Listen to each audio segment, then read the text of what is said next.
My name is Tanya Beck. I am 30 years old. Last Saturday, I sat at a $25,000 a night dining table that I paid for and watched my older sister stand up and claim she built my $50 million tech company from the ground up. My parents sat right next to her, clapping and cheering.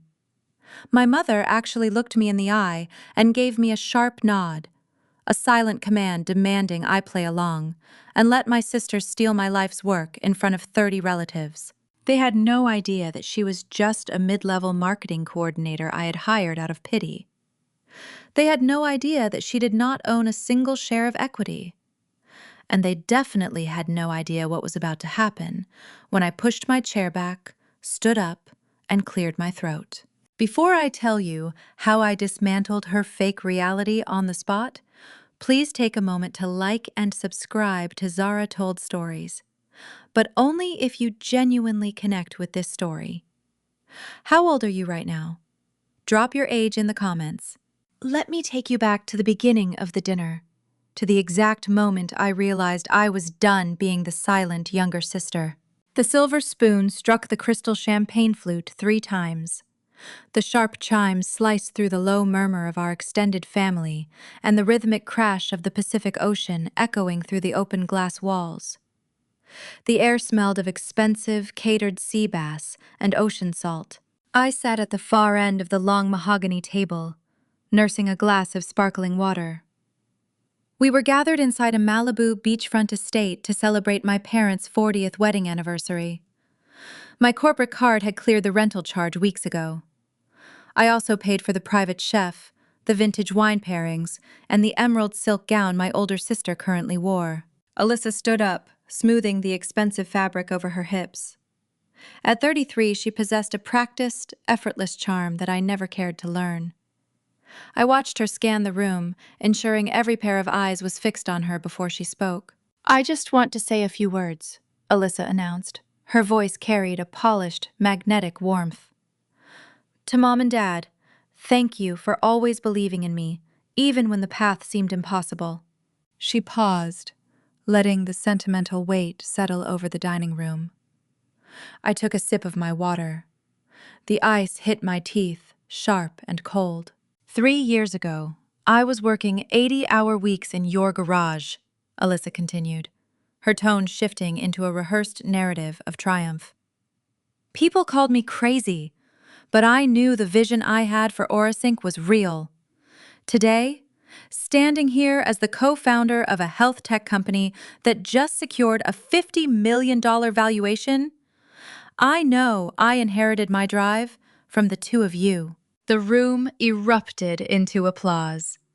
Aunts, uncles, and cousins clapped, raising their glasses in a unified salute to the Silicon Valley prodigy. At the center of the table, Martin and Susan beamed. My father raised his whiskey tumbler high in the air. My mother wiped a stray tear from her cheek, her chest swelling with undiluted pride. Then, Susan shifted her gaze down the table. Her eyes locked onto mine. The maternal warmth vanished. Her expression hardened into a sharp, silent command. "Smile. Play along. Let your sister have this." Alyssa lifted her flute for the final toast. As her arm went up, the sleeve of her gown slipped back, revealing a heavy, limited-edition gold Cartier watch. It caught the candlelight, gleaming with a $25,000 price tag. "I bought this watch last week," Alyssa said, tracing the diamond bezel with her fingertip. A little reward to myself, a reminder that building an empire from the ground up is worth every sacrifice. To family, the table echoed. I did not raise my glass. I looked at the gold watch. Then I looked at the woman wearing it. Alyssa did not write a single line of the predictive algorithms that powered Orasync. She did not endure the 4-hour sleep schedules, the grueling venture capital pitches, or the brutal iteration cycles. Until 6 months ago, she was unemployed, having been let go from a boutique ad agency. I hired her, creating a mid-level marketing coordinator role just to get her off my parents' couch. Her daily responsibilities consisted of scheduling social media posts and ordering trade show lanyards. Now, bathed in candlelight and familial adoration, she was claiming my life's work as her own. She was parading around in jewelry bought with money I assumed she was saving for a house. I took a slow breath. I placed my sparkling water down on the crisp white tablecloth. Condensation beaded against my fingertips. I wiped my hands with a linen napkin, feeling a cold, crystalline clarity settle over my mind. The time for playing the silent, accommodating younger sister had expired. I placed my hands flat on the edge of the mahogany table and prepared to stand up. I placed both hands flat against the edge of the heavy mahogany table. The smooth, polished wood felt cool beneath my palms. I pushed my chair back. The sharp scrape of the wooden legs against the imported marble floor echoed through the room like a gunshot. 30 pairs of eyes snapped toward me. The low hum of conversation died instantly. Aunts, uncles, and cousins leaned forward in their seats. They expected a touching sisterly endorsement. They expected me to raise my glass, shed a few happy tears, and validate the beautiful fairy tale Alyssa had just spun. My mother tilted her head, her eyes flashing with a warning to stay in my lane and play my assigned role. I did not reach for my water glass. I did not smile. I straightened my spine, letting the posture of a Silicon Valley chief executive take over the quiet, accommodating daughter they thought they knew. I looked directly at my sister. The warm, magnetic aura she had projected a moment ago began to flicker as she met my gaze. She saw something in my eyes that she did not recognize. "Thank you, Alyssa," I said. I kept my voice level and unhurried. I used the exact clinical tone I reserved for terminating failing supplier contracts in the boardroom. "Thank you for your 6 months of service as a mid-level marketing coordinator." A confused murmur rippled through the far end of the table. Uncle Paul lowered his wineglass, his brow furrowing in deep confusion. Alyssa's practiced smile tightened. The corners of her mouth twitched. She opened her mouth to interrupt, to steer the narrative back to her triumph, but I did not give her the space to breathe. However, I continued, my voice cutting cleanly through the rising whispers. "Falsely claiming co-founder status and equity in front of witnesses is a catastrophic breach of professional ethics. It is also a legal liability that I will not tolerate. Effective immediately, your employment at AuraSync is terminated. Please have your desk cleared out by Monday morning." The silence that followed was suffocating. It was heavy enough to crush the oxygen out of the room. Outside, the rhythmic crash of the Pacific Ocean waves against the shoreline seemed to amplify in the vacuum. Inside the dining room, nobody moved. A cousin dropped a silver dessert fork. It clattered against a fine china plate, ringing out like an alarm bell. Susan moved first. My mother shot out of her chair so fast it tipped backward and crashed onto the marble floor. Her face, usually so composed and obsessed with country club aesthetics, flushed a deep mottled crimson. Her neck strained against her pearl necklace. "Tanya, back!" she shrieked. The shrill sound bounced off the vaulted glass ceilings.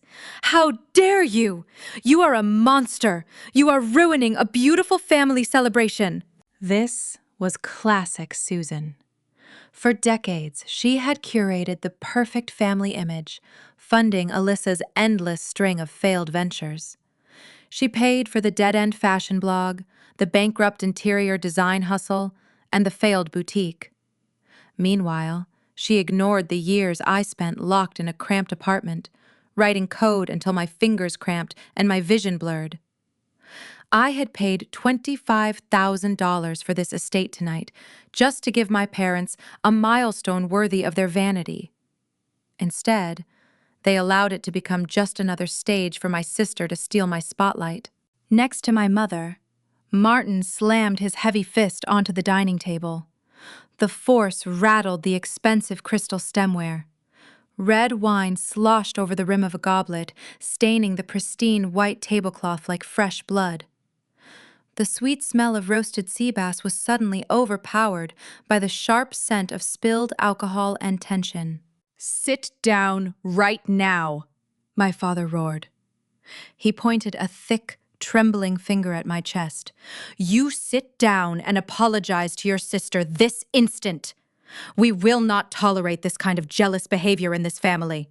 I looked at the man who used to terrify me with that exact, booming voice when I was a teenager. That voice used to make me shrink into myself and beg for forgiveness. Tonight, it sounded hollow and pathetic. He was trying to intimidate a woman who routinely negotiated with billionaire venture capitalists. His anger held no power here anymore. I felt nothing but a cold, steady resolve. I turned my attention back to Alyssa. The color had drained entirely from her face, leaving her skin an ashen gray. The expensive emerald silk dress suddenly looked like a borrowed costume on a very scared little girl. She looked around the room, making eye contact with our aunts and uncles, waiting for someone to force me to take it back. She waited for the punchline. When she realized I was not bluffing, the panic in her eyes morphed. Her features contorted into unhinged, feral rage. Her jaw clenched so tight I could see a tendon jumping in her neck. She took a step toward me, her hands balling into fists at her sides. "You think you can embarrass me?" Alyssa hissed, her voice shaking with barely contained fury. "I am the reason these people even look at you. You are nothing without me." The candlelight caught the diamond bezel of the Cartier watch on her wrist one last time. The watch she bought with my money. She opened her mouth, her chest heaving, preparing to scream, preparing to launch into the theatrical victim routine that had successfully manipulated our parents for over 3 decades. I did not give her the audience she craved. I maintained an unshakable calm. I did not raise my voice to match hers. I did not argue or offer a single word of justification. I simply turned away from the table. I picked up my leather handbag from the back of my chair. I slung the strap over my shoulder and began walking toward the grand foyer. As I passed the long row of relatives, they shrank back in their seats. Aunt Patricia pulled her cashmere wrap tight around her shoulders, staring at the floor to avoid my gaze. They looked at me like I was a stranger who had just broken into their home. That was fine. Let them stare. Near the heavy oak front doors, the venue manager stood frozen, a clipboard clutched tightly to his chest. He looked terrified, having witnessed the entire public execution from the hallway. I reached into my bag and pulled out a thick envelope containing the final cash tip for the catering staff and the overtime fee for the property. I handed it to him. "Thank you for the excellent service tonight," I told him, keeping my tone perfectly polite and steady. "The sea bass was wonderful. I will not be staying for dessert." I pushed the heavy oak doors open and stepped out into the cool Pacific night. The crisp, salty air hit my face, instantly clearing the stifling tension of the dining room from my lungs. The gravel crunched under my heels as I walked down the sweeping driveway. The valet quickly brought my car around, keeping his head down. As I slid into the driver's seat and gripped the cold leather steering wheel, my phone began to vibrate inside my purse. Then it rang. Then the text message alerts started pinging in rapid succession, vibrating so hard the bag shook against the passenger seat. My mother, my father, cousins I had not spoken to in years. The digital onslaught had begun. I left my family's artificial hierarchy shattered in pieces on that dining room floor. But as I pulled out of the private driveway and headed toward the Pacific Coast Highway, the dark marine layer rolling in from the ocean, I knew this was far from over. I knew my sister better than anyone. She had spent her entire life taking credit for things she never earned, and she had never faced a consequence she could not cry or scheme her way out of. Saturday night was just a skirmish. The real war was waiting for me on Monday morning. By Sunday evening, my phone battery had died twice. I sat on the balcony of my Palo Alto townhouse, watching the digital screen light up over and over again in the gathering dusk. 62 missed calls. Hundreds of text messages flooded my notifications, forming an unbroken stream of parental outrage. My mother sent long, frantic paragraphs typed in rapid succession, her spelling errors betraying her panic. She called my actions a textbook display of psychopathic jealousy. She demanded I drive back to Malibu, get on my knees, and beg my older sister for forgiveness. My father chose a more direct approach, leaving blistering voicemails warning me that I was destroying the family name and needed immediate psychiatric help. They truly believed I would fold. For 3 decades, they had trained me to absorb my sister's mistakes and cushion her failures. Whenever Alyssa wrecked a car, failed a college course, or bankrupted a vanity project, I was expected to quietly write the check or fix the mess. They operated under the assumption that blood ties granted Alyssa permanent immunity from real-world consequences. I turned the phone off, dropped it onto the glass patio table, and poured myself a cup of black coffee. The dark liquid burned the back of my throat, a sharp reminder that I was no longer a frightened child craving their approval. I was the chief executive officer of a $50 million enterprise. I had built a fortress they could not touch. Monday morning brought the crisp, dry heat typical of Northern California. I drove my car down Highway 101, letting the rhythmic hum of the tires ground me. The Orasync headquarters stood as a monument to everything I had sacrificed. The building featured a sprawling exterior of dark-tempered glass and brushed steel, surrounded by manicured, drought-resistant gardens. Walking through the main entrance always gave me a profound sense of ownership. The lobby boasted a 3-story atrium, a living wall of green ferns, and an acoustic design that swallowed the bustling noise of the tech industry. It was an environment governed by logic, code, and merit. It was a place where Alyssa did not belong. I swiped my security credential at the biometric turnstile, greeted the front desk staff, and walked toward the private elevator bank. I expected the morning to proceed smoothly.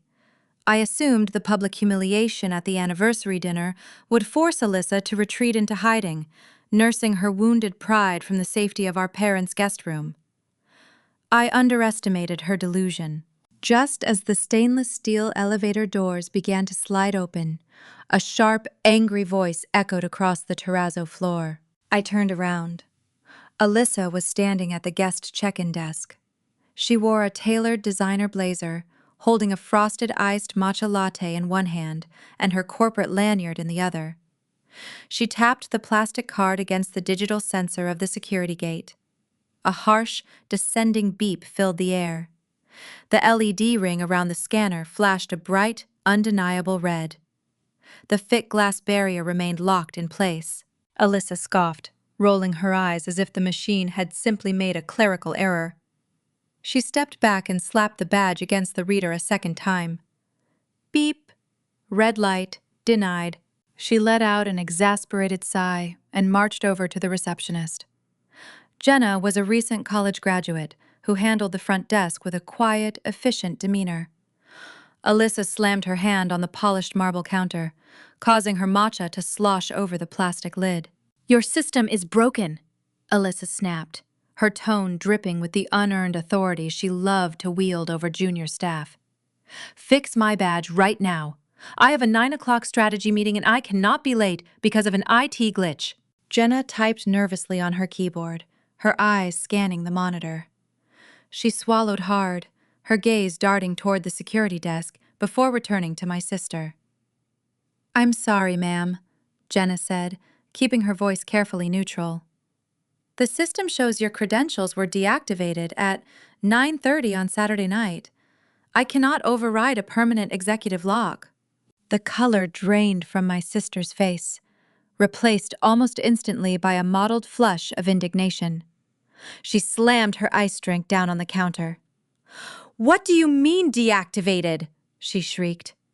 The shrill pitch of her voice pierced the quiet morning atmosphere, drawing the attention of everyone in the lobby. "Do you know who I am? I helped build this company. Get the IT director down here right now before I have you fired."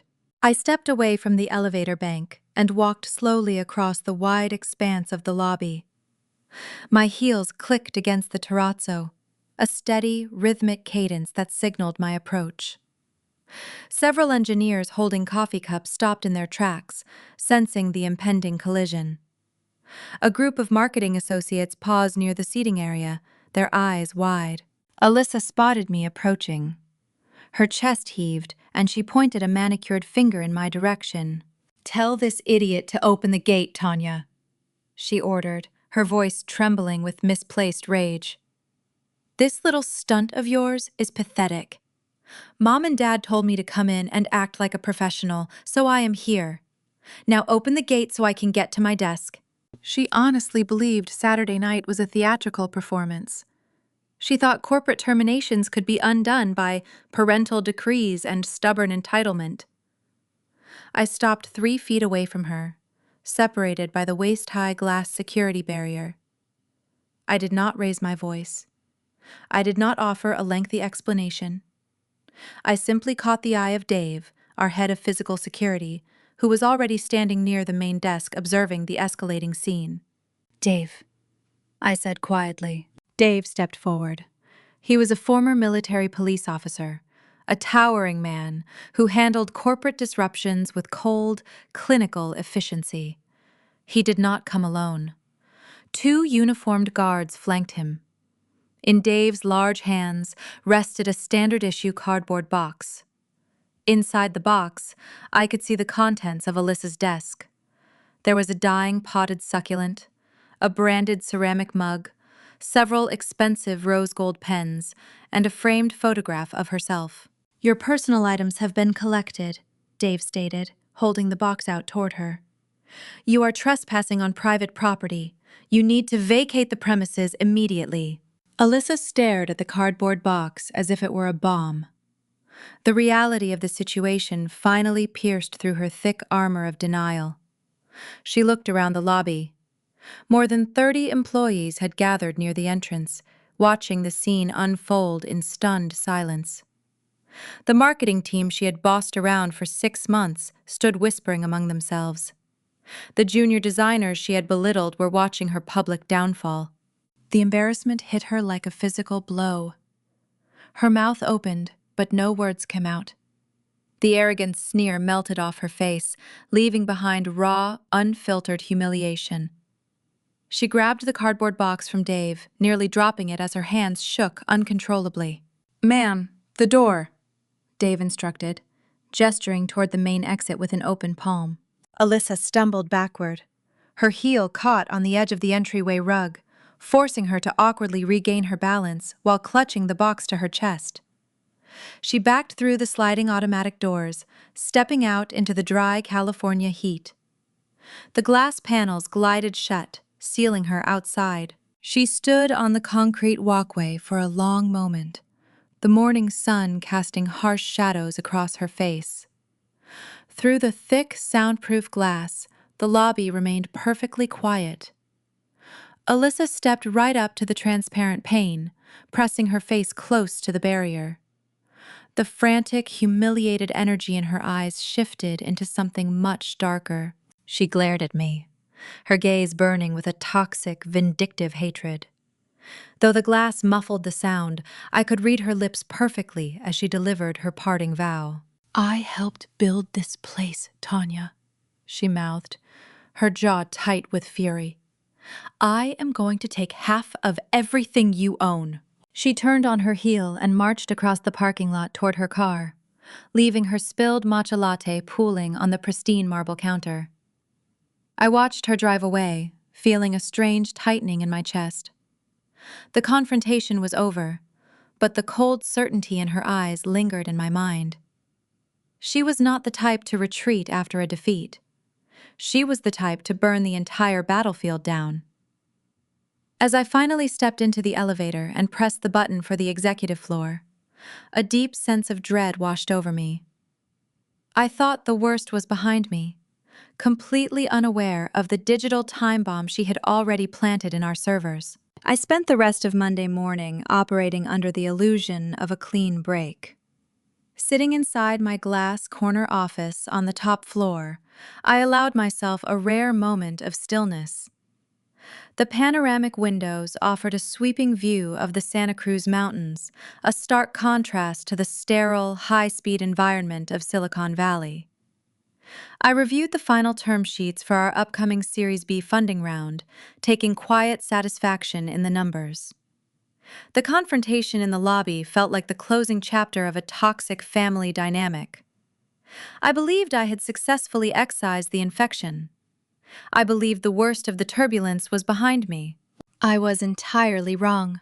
At exactly 11:30, the heavy glass door of my office swung open. It hit the rubber floor stop with a sharp, jarring thud. Rajiv did not knock. As my chief technology officer, Rajiv was a veteran engineer who usually navigated high-stress situations with a slow, calculated grace. He was the anchor of my executive team, a man who never raised his voice. Right now, his skin held a sickening gray pallor. A thin layer of sweat gathered at his hairline. His breathing was shallow and uneven, as if he had sprinted up the 6 flights of stairs instead of taking the elevator. He marched straight to my desk and dropped his tablet onto the polished wood surface. He bypassed all standard pleasantries. "Look at the access logs, Tanya," he said. His voice was stripped of its usual warmth, reduced to a tight, strained whisper. "Look at the outgoing packet sizes." I leaned forward, my eyes scanning the terminal output displayed on his screen. Rows of stark white numbers cascaded against a dark background. My brain registered the timestamps first. 2:15 in the morning, Sunday, just hours after I had walked out of the anniversary dinner in Malibu. Then I saw the data volume. The sheer size of the transfer was staggering. It was a colossal, uninterrupted stream of information leaving our secure internal network. I stared at the glowing digits, struggling to reconcile the data with reality. "I terminated her access on Saturday night," I said. I kept my tone perfectly measured, refusing to let the sudden chill in my chest seep into my voice. I watched our security team disable her single sign-on credentials before I even started my drive back up the coast. The system locked her out. We both saw her badge fail at the turnstiles this morning. She could not have done this. Rajiv reached over and swiped the screen, bringing up a separate directory pathway. She did not use her standard login, he explained. He leaned heavily against the edge of my desk, crossing his arms tight across his chest. She bypassed the main security protocol entirely. Someone set up an unauthorized backdoor API key deep inside the marketing department portal. It was cleverly disguised as a routine data funnel, mimicking a third-party advertising metric. Because it looked like standard outgoing traffic meant for campaign analysis, it slipped right past our primary firewalls. I studied the hidden pathway. The architecture of the script was sophisticated, far beyond anything my sister could write. "When was this key generated?" I asked, my dread mounting with every passing second. Rajiv tapped the screen, highlighting a creation date. 3 weeks ago. 3 weeks. My lungs tightened. The climate-controlled air in the office suddenly felt too thin to breathe. The tantrum in the lobby earlier this morning was nothing but theater. Alyssa had known her badge would fail. She wanted the public spectacle. She wanted to play the victim in front of the staff, throwing a loud, distracting fit to mask the reality that she had already robbed us blind. The betrayal was not a spontaneous reaction to getting fired. It was a premeditated strike, planned while she was smiling at my face and cashing my paychecks. "What exactly did she take?" I asked. "Everything that matters," Rajiv replied grimly. The terminal screen refreshed, displaying the exact internal directories that had been cloned. My stomach plummeted. She did not just take marketing pitch decks or financial projections. She had bypassed the administrative limits and downloaded the raw source code for our predictive health algorithms. Those algorithms were the beating heart of AuraSync. I had spent 4 grueling years designing that specific architecture. Long before the venture capital money arrived, before the sleek office space existed, I sat alone in a tiny, unheated studio apartment. I survived on black tea and instant noodles, writing every single line of that code while my family mocked my ambitions. It was a proprietary system, capable of anticipating early-stage cardiac anomalies based on wearable biometric data. It was revolutionary, and it was the sole reason we were sitting on a $50 million valuation. And she took the client directory, Rajiv added, pointing to a secondary folder on the log. The premium tier user base. The unencrypted names, private addresses, and underlying health profiles of our elite subscribers. I felt a cold sweat prickle at the back of my neck. Our elite tier included politicians, professional athletes, and prominent film directors. They trusted us with their most sensitive biological data. If that information leaked to the dark web, or even to a ruthless competitor, the resulting class action lawsuits would bankrupt the company before the weekend. AuraSync would be reduced to ash, and I would face personal ruin. "Lock it down," I ordered. I stood up from my chair, forcing my body into wartime executive mode. "Initiate a full cryptographic rotation on every single repository we own. Scrub the marketing portal from top to bottom. Disconnect all external integrations until we can verify their exact origin." Rajiv was already typing furiously on his device. "We are locking everything down right now," he said, "but the damage is already out there. I traced the destination IP address of the export. The data was funneled into an offshore, untraceable cloud server. We cannot wipe it remotely. We cannot even prove who currently holds the host key." I turned toward the window, looking out over the sprawling technology campuses dotting the valley. The terrifying brilliance of my sister's strategy began to take shape. Alyssa possessed zero technical skills. She could not read Python or construct an encrypted tunnel on her own. Someone else had built the back door for her. Her husband, Connor, ran a failing networking startup.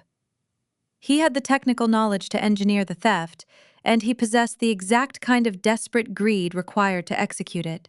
They were not going to sell the data immediately. Selling stolen health records would invite an instant federal raid. Instead, this was raw, unadulterated leverage. Alyssa knew our lead venture capital firm was currently running their final due diligence checks for the Series B funding. She knew any hint of intellectual property theft or a data breach would instantly kill the deal, scaring away every investor on Sand Hill Road. She was holding my life's work hostage. She intended to use the stolen trade secrets as a blunt instrument to extort a staggering cash settlement. She wanted me to buy my own company back from her. The nature of the conflict had shifted in the blink of an eye. This was no longer a petty domestic dispute over a dinner toast. We were no longer fighting over who earned our parents' validation. My sister had dragged us into the ruthless, high-stakes arena of corporate espionage. She had a loaded gun pointed directly at the financial heart of my empire, and her finger was resting lightly on the trigger. I needed to contact our legal counsel immediately to draft an injunction. Before I could pick up my desk phone, a new notification chimed through the office speakers. A red alert banner flashed across my computer monitor. It was an urgent message from our public relations director. The extortion attempt was not going to happen in the shadows. Alyssa was already taking the war public, preparing to weaponize the internet against me. The red alert banner flashing across my monitor was accompanied by a sharp, repeating chime from the office intercom. My director of public relations, a usually unflappable veteran of crisis management named Marcus, stood in the doorway holding his tablet. His knuckles were white. He did not bother greeting me. He simply walked forward and placed the device on my desk, tapping the screen once to initiate playback. Tuesday morning had officially shattered my illusion of control. The digital strike was coordinated, ruthlessly timed, and executed with terrifying precision. The video loaded. It was cross-posted simultaneously on LinkedIn and X, engineered to target the heart of the tech industry. I stared at the high-definition footage playing on the screen. Alyssa sat in the center of the frame. Beside her sat her husband, Connor. Connor was the quintessential Silicon Valley illusion. He possessed the blinding, charismatic smile of a television host and the actual net worth of a college freshman. For 3 years, he had been peddling a doomed networking application that never made it out of the beta testing phase. He spent his days attending networking mixers, wearing expensive minimalist sneakers, and hunting for angel investors to fund his empty promises.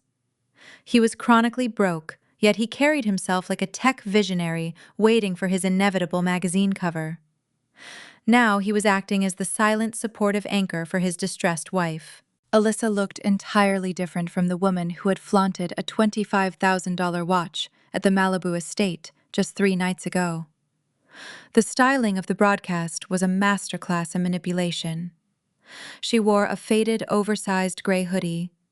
Her makeup was expertly applied to make her look exhausted, featuring subtle dark circles under her eyes and a pale complexion.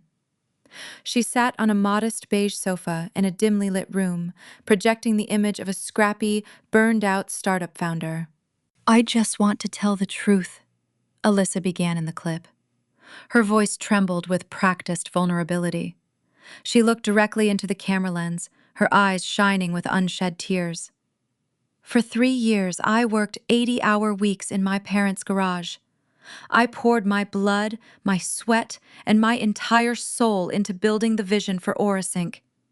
I sacrificed everything to get this project off the ground." My fingernails dug into the leather armrests of my executive chair. The sheer audacity of the lie was breathtaking. While I was writing the foundational code for our predictive algorithms in a freezing studio apartment, Alyssa was taking luxury vacations funded by our parents. She had never set foot in a garage for anything other than parking her car. But right before our upcoming $50 million Series B valuation, Alyssa continued, letting a single, perfect tear escape and roll down her cheek. I was illegally fired. My own sibling, acting on pure sociopathic greed, forced me out of the enterprise I built. She locked me out of the building.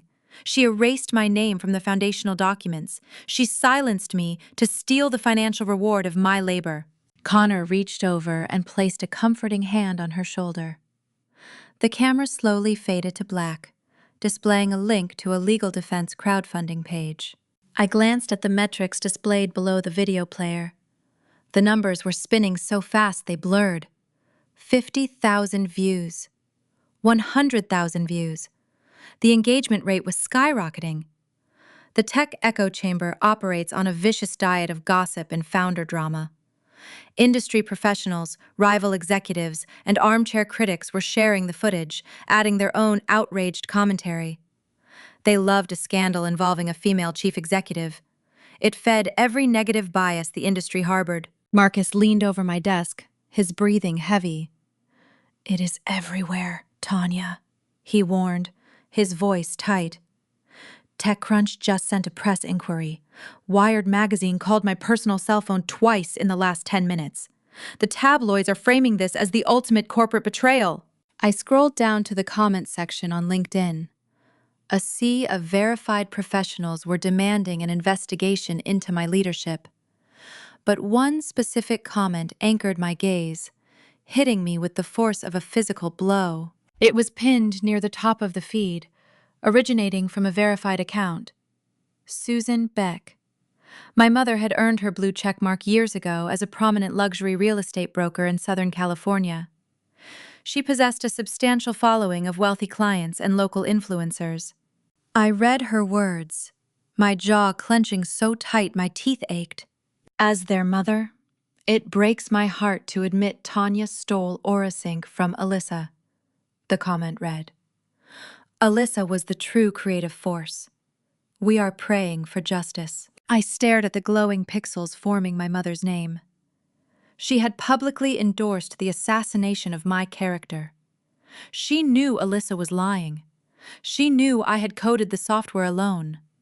Yet, to protect her favorite child, Susan was willing to incinerate my reputation on a global stage. The maternal betrayal was cold, calculated, and broadcasted to the entire world. My desk phone began to ring. The office lines outside my door were lighting up in a synchronized symphony of panic. The corporate switchboard was overwhelmed. "We need to record a response right now," Marcus urged, pacing across the length of my office. "We need to put you in front of a camera. You have to explain her actual job title. We need to release her employment contract to the press to prove she held no equity. If we do not fight back immediately, the narrative will cement and you will be permanently branded as a thief." I closed the media player on the tablet. I pushed the device back across the desk toward Marcus. I stood up and walked over to the floor-to-ceiling window, looking out over the sprawling technology park. "I will not do that," I stated, keeping my tone frigid and decisive. Marcus stopped pacing. He stared at me, his eyes wide in disbelief. "Tanya, this is a 5-alarm fire. You cannot stay silent. They are calling you a sociopath." "If I get in the mud with her, I lose," I explained, turning to face my panicked director. "Alyssa wants a public screaming match. She wants me to release documents and debate her claims on the internet. The moment I release a counter-broadcast, I elevate her from a disgruntled former employee to a legitimate rival. I validate her fiction by treating it as a worthy debate. We are not going to legitimize a shakedown." "Then what do we tell the press?" Marcus pleaded, gesturing frantically toward the ringing phones outside the glass walls. "They are going to print the story regardless." I walked back to my desk and pulled a sleek silver pen from the holder. I grabbed a piece of heavy-stock corporate stationery. I wrote down 11 words in sharp, precise cursive. I slid the paper across the desk to Marcus. "Issue this exact statement to every publication that asks," I instructed. "Do not add a single syllable. Do not offer background context. Do not accept follow-up questions." Marcus picked up the paper, reading the sentence aloud. "Orasync does not comment on routine personnel matters regarding former junior employees." He looked up, swallowing hard. "This is ice cold, Tanya. It is going to make people furious. It dismisses her entirely." "That is exactly the point," I replied. "She was a junior coordinator. She does not warrant a chief executive apology to her. Send the statement." Marcus nodded slowly, recognizing the unyielding finality in my voice. He turned and exited the office, rushing back to the chaotic bullpen to deploy our minimal response. I remained standing by my desk. The 11-word statement would hold the tabloids at bay, projecting an image of unbothered corporate stability. It would starve my sister of the chaotic oxygen she craved. However, public opinion was never my primary concern. I did not care what anonymous commentators on social media thought of my character. My real concern lay with the people who controlled the capital. The venture capitalists underwriting our future did not care about the truth either. They cared about risk. They hated instability, lawsuits, and ugly headlines. Alyssa knew exactly how the financial ecosystem functioned. She deployed this viral smear campaign for one specific reason. She was trying to spook the money. My private cell phone vibrated inside my blazer pocket. I pulled it out and looked at the caller identification. It was a Sand Hill Road area code. The extortion tactic had achieved its intended effect. The real threat was calling, and the survival of my entire firm was about to be placed on the chopping block. I looked at the caller identification flashing on my mobile device. The screen displayed a prestigious Sand Hill Road area code. The extortion tactic had achieved its intended effect. My private line never rang unless a crisis was unfolding. I pressed the green icon and lifted the phone to my ear. The voice on the other end did not belong to a polite assistant. It was Valerie Morgan herself. Valerie was the lead partner at the venture capital firm backing our upcoming Series B funding round. She was a legendary figure in the Silicon Valley investment ecosystem. She possessed a reputation for being cold, analytical, and entirely unconcerned with moral righteousness. She did not invest in friendships. She invested in scalable profit. "Log into your secure video portal right now," Valerie commanded. She did not offer a greeting. She did not ask if I had a moment to spare. I disconnected the cellular call and opened my laptop. I authenticated my secure meeting software. The screen flickered to life.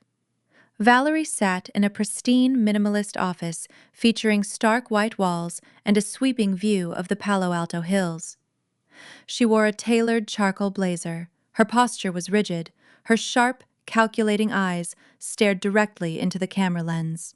"Tanya," Valerie began, her tone devoid of any warmth. "We have a severe situation unfolding." Before I could respond, a secondary window appeared on my monitor.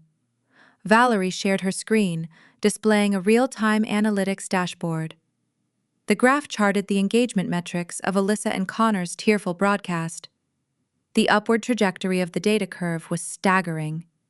It looked like a sheer cliff face of viral attention. "Our media monitoring software flagged this video 30 minutes ago," Valerie stated. "It is currently trending across every major professional networking platform. The tech tabloids are already syndicating the footage. You have a public relations nightmare spiraling out of control." "Valerie," I said, keeping my voice steady and measured, "this is a manufactured crisis. The woman in the video is a former junior marketing coordinator. She was terminated for cause on Saturday night. She holds zero equity in this firm. She did not write a single line of code. We have employment contracts and digital access logs to prove this is a targeted extortion attempt. I am managing the situation internally." Valerie did not blink. She leaned closer to her camera. "The limited partners who fund our venture firm are highly conservative institutions," Valerie explained. Her voice dropped to a quiet, dangerous register. "They are state pension funds, university endowments, and generational wealth trusts. They despise risk. They despise public scandals. Above all else, they despise intellectual property disputes." I opened my mouth to reiterate the evidence, but Valerie held up a single manicured hand, silencing me instantly. "I do not care who coded what in whose garage, Tanya," Valerie stated plainly. Her words hit the quiet air of my office like physical strikes. "I care about clean balance sheets and clean press. The truth is entirely irrelevant when the optics suggest operational chaos. Your sister has introduced the threat of ownership litigation right before we inject $20 million into your enterprise." I stared at the screen, feeling the cold reality of the financial ecosystem wash over me. Valerie was right. In the eyes of the market, the mere suggestion of a stolen company was enough to freeze capital. Investors ran from fractured leadership teams. They viewed family disputes as toxic, unpredictable liabilities. Alyssa knew exactly how the capital pipeline functioned. Connor had coached her perfectly. They deployed this viral smear campaign for one specific reason. They wanted to place a chokehold on my financial windpipe. "I need you to understand the gravity of our position," Valerie continued. "My investment committee is scheduling an emergency review board this afternoon. Several partners are already suggesting we pause the capital deployment until the dust settles." "We cannot pause the deployment," I replied, my chest tightening. "You know our operational metrics. You know our runway." "I do know your runway," Valerie countered smoothly. "That is why I am giving you a narrow window to fix this disaster." She leaned back in her leather chair. Her face remained a mask of pure corporate indifference. "You have 72 hours to resolve this dispute," Valerie instructed. I want an ironclad non-disclosure agreement signed by your sister. I want a formal, legally binding retraction. I want these public posts to vanish from the internet forever. I felt a cold sweat prickle at the back of my neck. What you are asking me to do is pay a ransom, I said. You are asking me to surrender to a fraudulent shakedown. I am asking you to protect my investment, Valerie corrected sharply. I do not care how you silence her. Pay her off, threaten her, offer her a meaningless consulting title. Do whatever it takes to clean up your mess. If the media is still talking about founder disputes by Friday afternoon, we are pulling our $20 million term sheet. Your Series B is dead. The video feed vanished. Valerie terminated the connection without a farewell. I was left staring at my own pale reflection in the darkened monitor. The silence in my office felt heavier than before. 72 hours. The ticking clock echoed in my mind, rhythmic and unforgiving. I opened my financial dashboard and looked at our cash reserves. AuraSync operated on an immense cash burn rate. Processing millions of biometric data points required staggering server capacity. We were running on fumes, counting entirely on the Series B capital to extend our runway and fund our global expansion. Without that $20 million wire transfer on Friday, my payroll checks would bounce by the end of the month. The cloud hosting providers would throttle our bandwidth. The company would suffocate, and years of relentless sacrifice would evaporate. Alyssa timed her digital heist and her viral video with predatory precision. She knew the exact date the term sheet was supposed to close. She cornered me. She presented a brutal choice. I could surrender my dignity, hand her a fortune she did not earn, and validate her toxic delusion forever. Or I could stand my ground and watch my empire burn to ash. I stood up and paced across the length of my office. My heels clicked against the polished hardwood floor. If I paid the ransom, I would become a permanent hostage to her greed. She would return every time she needed to fund another failed venture or buy another luxury watch. Giving in was not a resolution, it was a life sentence. I needed to fight. I needed to construct a defense so impenetrable that her entire narrative would shatter upon impact. Before I could formulate a counteroffensive, the intercom on my desk chimed. "Tanya," Jenna said from the lobby. Her voice carried a strange, nervous tremor. "There is a gentleman here to see you. He says he requires your direct physical signature for a legal delivery." I felt a fresh wave of dread pool in my stomach. The viral video was only the opening salvo. They were escalating the conflict in real time. "Send him up to the security vestibule," I instructed. I walked out of my glass office and moved toward the secured elevator bank. The metal doors slid open, revealing a man in a wrinkled gray suit. He held a thick, heavy manila envelope in his hands. He looked bored, performing a routine task he had executed thousands of times. "Tanya Beck?" he asked, stepping out onto the terrazzo floor. "Yes," I answered. He thrust the heavy package into my hands. "You have been served," he announced. He turned around, stepped back into the elevator, and let the doors slide shut. I carried the envelope back to my desk. The paper felt heavy, loaded with malicious intent. I sliced the top open with a steel letter opener. I pulled out a towering stack of legal documents. It was a formal civil lawsuit filed in the Los Angeles Superior Court. Connor and Alyssa had retained a predatory celebrity attorney renowned for dragging out frivolous litigation to force lucrative settlements. They were suing me for 50% equity, $15 million in back pay, and damages for intentional infliction of emotional distress. I skimmed through the legal jargon, my heart pounding against my ribs. The demands were absurd. They possessed no contracts, no emails, and no proof of ownership. I thought the lawsuit was a desperate bluff, meant to generate more sensational headlines. Then I turned to the final page of the filing. My breath caught in my throat. My vision blurred for a fraction of a second. The true weapon was not the lawsuit itself. It was the attachments. Included in the filing were 2 sworn, notarized legal affidavits. I read the names signed neatly at the bottom of the pages. Martin Beck, Susan Beck.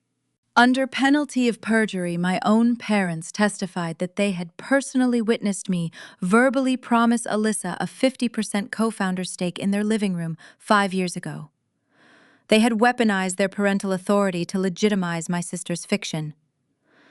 The isolation washed over me, cold and suffocating.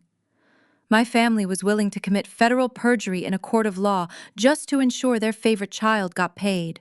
I stared at the blue ink looping across the bottom of the affidavits. My father's signature was rigid and heavy, pressing so hard into the paper it left an indentation on the page beneath it. My mother's signature was sweeping and elegant, a practiced cursive she used on expensive real estate contracts. I ran my fingertips over the dry ink. I tried to find a trace of hesitation or forgery. There was none. They had walked into a notary office, raised their right hands, and sworn an oath to a fabricated reality. 5 years ago, I did not even own a company. 5 years ago, I was sitting in their pristine Calabasas living room, begging for a tiny loan to purchase a commercial-grade server rack. They laughed at me. Martin told me to stop playing on the computer and get a real job in corporate finance. Susan offered to pay for a wardrobe upgrade so I could attend networking mixers with Alyssa. I left their house that night with nothing but a crushing sense of inadequacy. Now, half a decade later, they were legally testifying that this exact living room encounter was the birthplace of a 50% equity partnership with the Golden Child. The sheer audacity of the lie caused a physical reaction. A sharp, metallic taste flooded the back of my mouth. My hands trembled, causing the legal pages to rustle in the quiet office. I placed the documents face down on the polished wood. I needed to separate the emotional devastation from the tactical reality. Crying would not save my Series B funding. I picked up my phone and bypassed my executive assistant, dialing my lead litigation attorney directly. Carmen answered on the first ring. "I need you in my office right now," I said, keeping my voice stripped of all inflection. "We have been served." Carmen did not ask questions. "I am leaving the courthouse now," she replied. "Give me 20 minutes." Carmen was not a typical corporate advisor. She was a veteran trial lawyer who thrived in the vicious, high-stakes trenches of intellectual property disputes. She grew up in a working-class neighborhood in East Los Angeles, fighting for every academic scholarship she ever earned. She possessed a brilliant tactical mind and a reputation for dismantling predatory lawsuits with surgical precision. She wore tailored charcoal suits and spoke with a quiet, lethal authority. I retained her services 2 years ago because she viewed the law not as a set of rules, but as a chessboard where hesitation meant death. True to her word, Carmen strode through my glass doors exactly 19 minutes later. She carried a battered leather briefcase and an expression of focused intensity. She did not bother with pleasantries. She sat in the leather chair opposite my desk, crossed her legs, and held out her hand. "Show me the filing," Carmen instructed. I handed her the towering stack of paper. For 10 minutes, the only sound in the office was the crisp turning of pages. I watched her dark eyes scan the paragraphs, analyzing the legal architecture of the extortion attempt. "Connor and Alyssa hired Richard Vance," Carmen finally said, tapping a manicured fingernail against the cover page. "He is a prominent Los Angeles celebrity litigator. He specializes in dragging out frivolous claims to generate negative press, forcing tech companies to settle quietly rather than endure a public spectacle. He is expensive, flashy, and ruthless." I pointed to the final section of the packet. "Look at the attachments," I told her. Carmen flipped to the back. She read the sworn statements from Martin and Susan. I watched her posture shift. The analytical detachment faded, replaced by a sharp, predatory focus. She looked up at me, her expression unreadable. "Your own parents are testifying against you," Carmen noted, her tone carefully neutral. "They are claiming a verbal contract was formed in their presence. Verbal equity agreements are notoriously difficult to litigate, but with two supposedly impartial witnesses corroborating the story, Vance has enough ammunition to drag this through discovery for a year. He knows your venture capital backers will flee long before we ever see the inside of a courtroom." She studied my face, searching for the inevitable emotional collapse. Most founders broke down when their own family turned the knife. I felt the familiar sting of rejection burning behind my eyes, the lifelong ache of being the unwanted daughter. But I refused to let the pain control the narrative. I inhaled the deep breath of the cool, conditioned air. The sorrow crystallized, hardening into a dense, impenetrable layer of tactical resolve. "They are using family obligation as a weapon," I said quietly, locking eyes with my attorney. "It is time we use the law as a shield." A slow, dangerous smile spread across Carmen's face. She closed the legal packet and rested her hands on top of it. "If we fight this, it will get exceptionally ugly," Carmen warned. "Vance will subpoena your personal communications. He will depose your parents. He will force you to sit across a conference table and listen to your mother tell a federal judge that you are a liar. Are you prepared to cross-examine your own blood?" "I am prepared to protect my empire," I answered, without a fraction of hesitation. "Alyssa wants to play the victim on social media while holding a gun to my head in the shadows. I want to rip the shadows away. How do we dismantle this?" Carmen opened her briefcase and pulled out a yellow legal pad. "First, we file an aggressive motion to dismiss, citing lack of documentary evidence. We challenge the timeline of the alleged verbal agreement against your actual incorporation dates. Second, we demand an immediate deposition schedule. Liars hate depositions. When your parents are forced to answer specific, granular questions under oath without a script, their fabricated story will fracture." She began writing rapid bullet points on the paper. "But the core problem remains Valerie and your Series B funding," Carmen continued without looking up. "The venture capitalists gave you a 72-hour deadline to make this vanish. The legal system operates in months, not hours. We cannot win a lawsuit by Friday. We need leverage. We need to find something so devastating that Alyssa and Connor are forced to drop the suit voluntarily, before the investors pull the term sheet. We need to investigate the digital heist," I suggested, leaning forward. "Alyssa used a backdoor key to export our proprietary algorithms on Sunday morning. She lacks the technical capacity to do that. Connor had to be involved. If we can prove they stole the intellectual property, we can transition this from a civil dispute into a criminal investigation."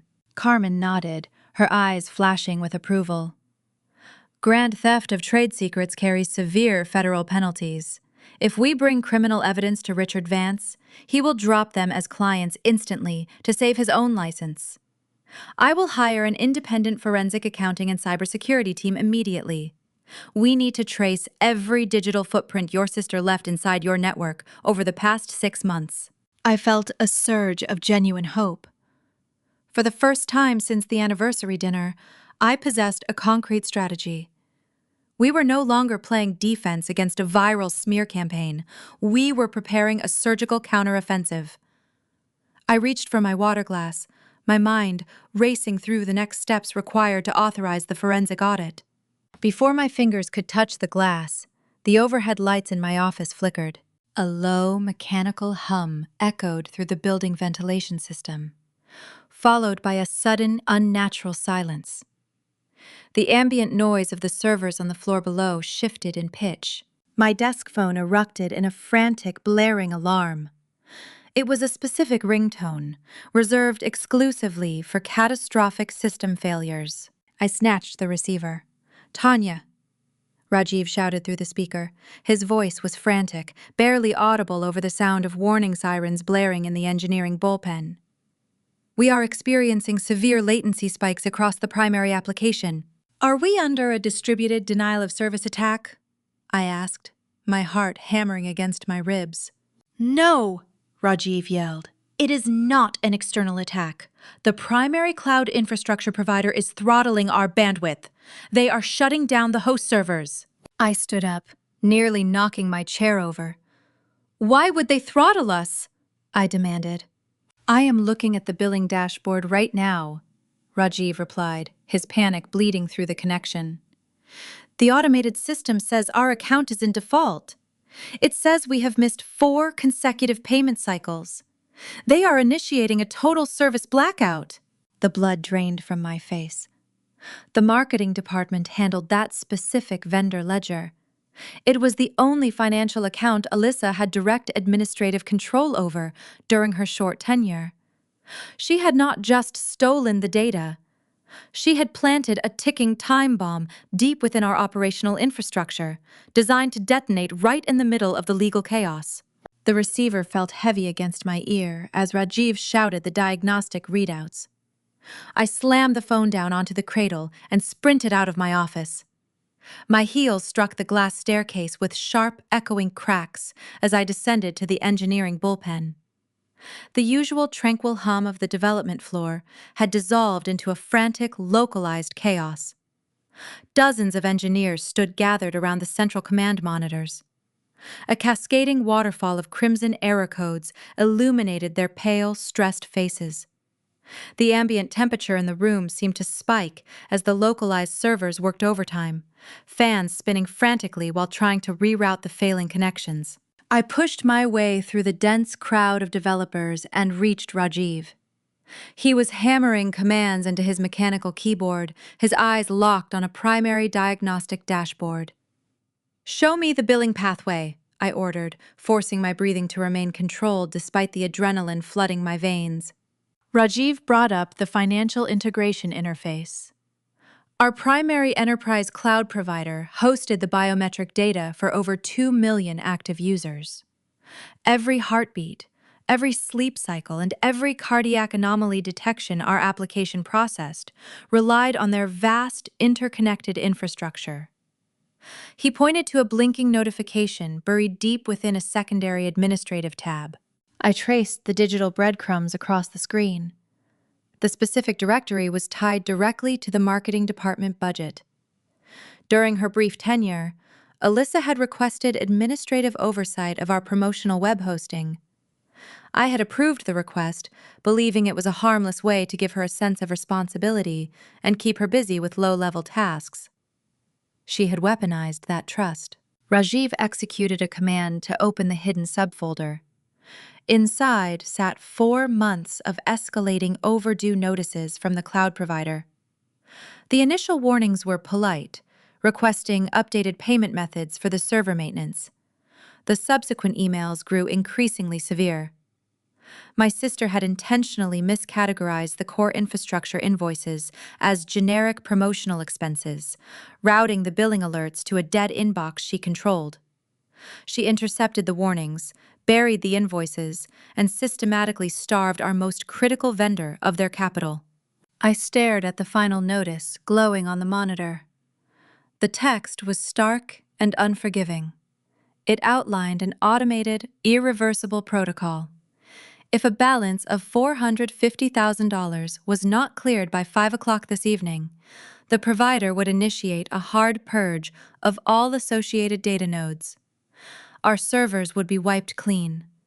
Orasync would suffer a fatal, unrecoverable blackout. The horrifying brilliance of her strategy snapped into sharp focus. My sister possessed the tactical foresight of a cornered predator. She engineered this operational failure as a dead man's switch.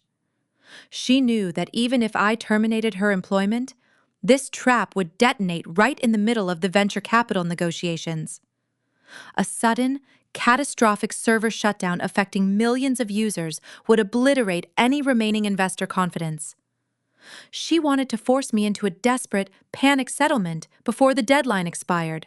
"We need to wire the funds immediately," I told Rajiv, turning my back to the flashing screens. "Call corporate accounting and have them release the payment right now." Rajiv shook his head, his expression grim and defeated. "I already spoke to the chief financial officer while you were coming downstairs. Accounting cannot authorize a transfer of that size today." "Why not?" I demanded, my patience fracturing under the immense pressure. "Because Valerie initiated a full financial lockdown for the Series B due diligence audit," Rajiv explained, lowering his voice so the junior engineers would not hear. "The venture capital firm placed a strict freeze on all outbound corporate asset transfers exceeding $50,000 until they clear the intellectual property dispute your sister created.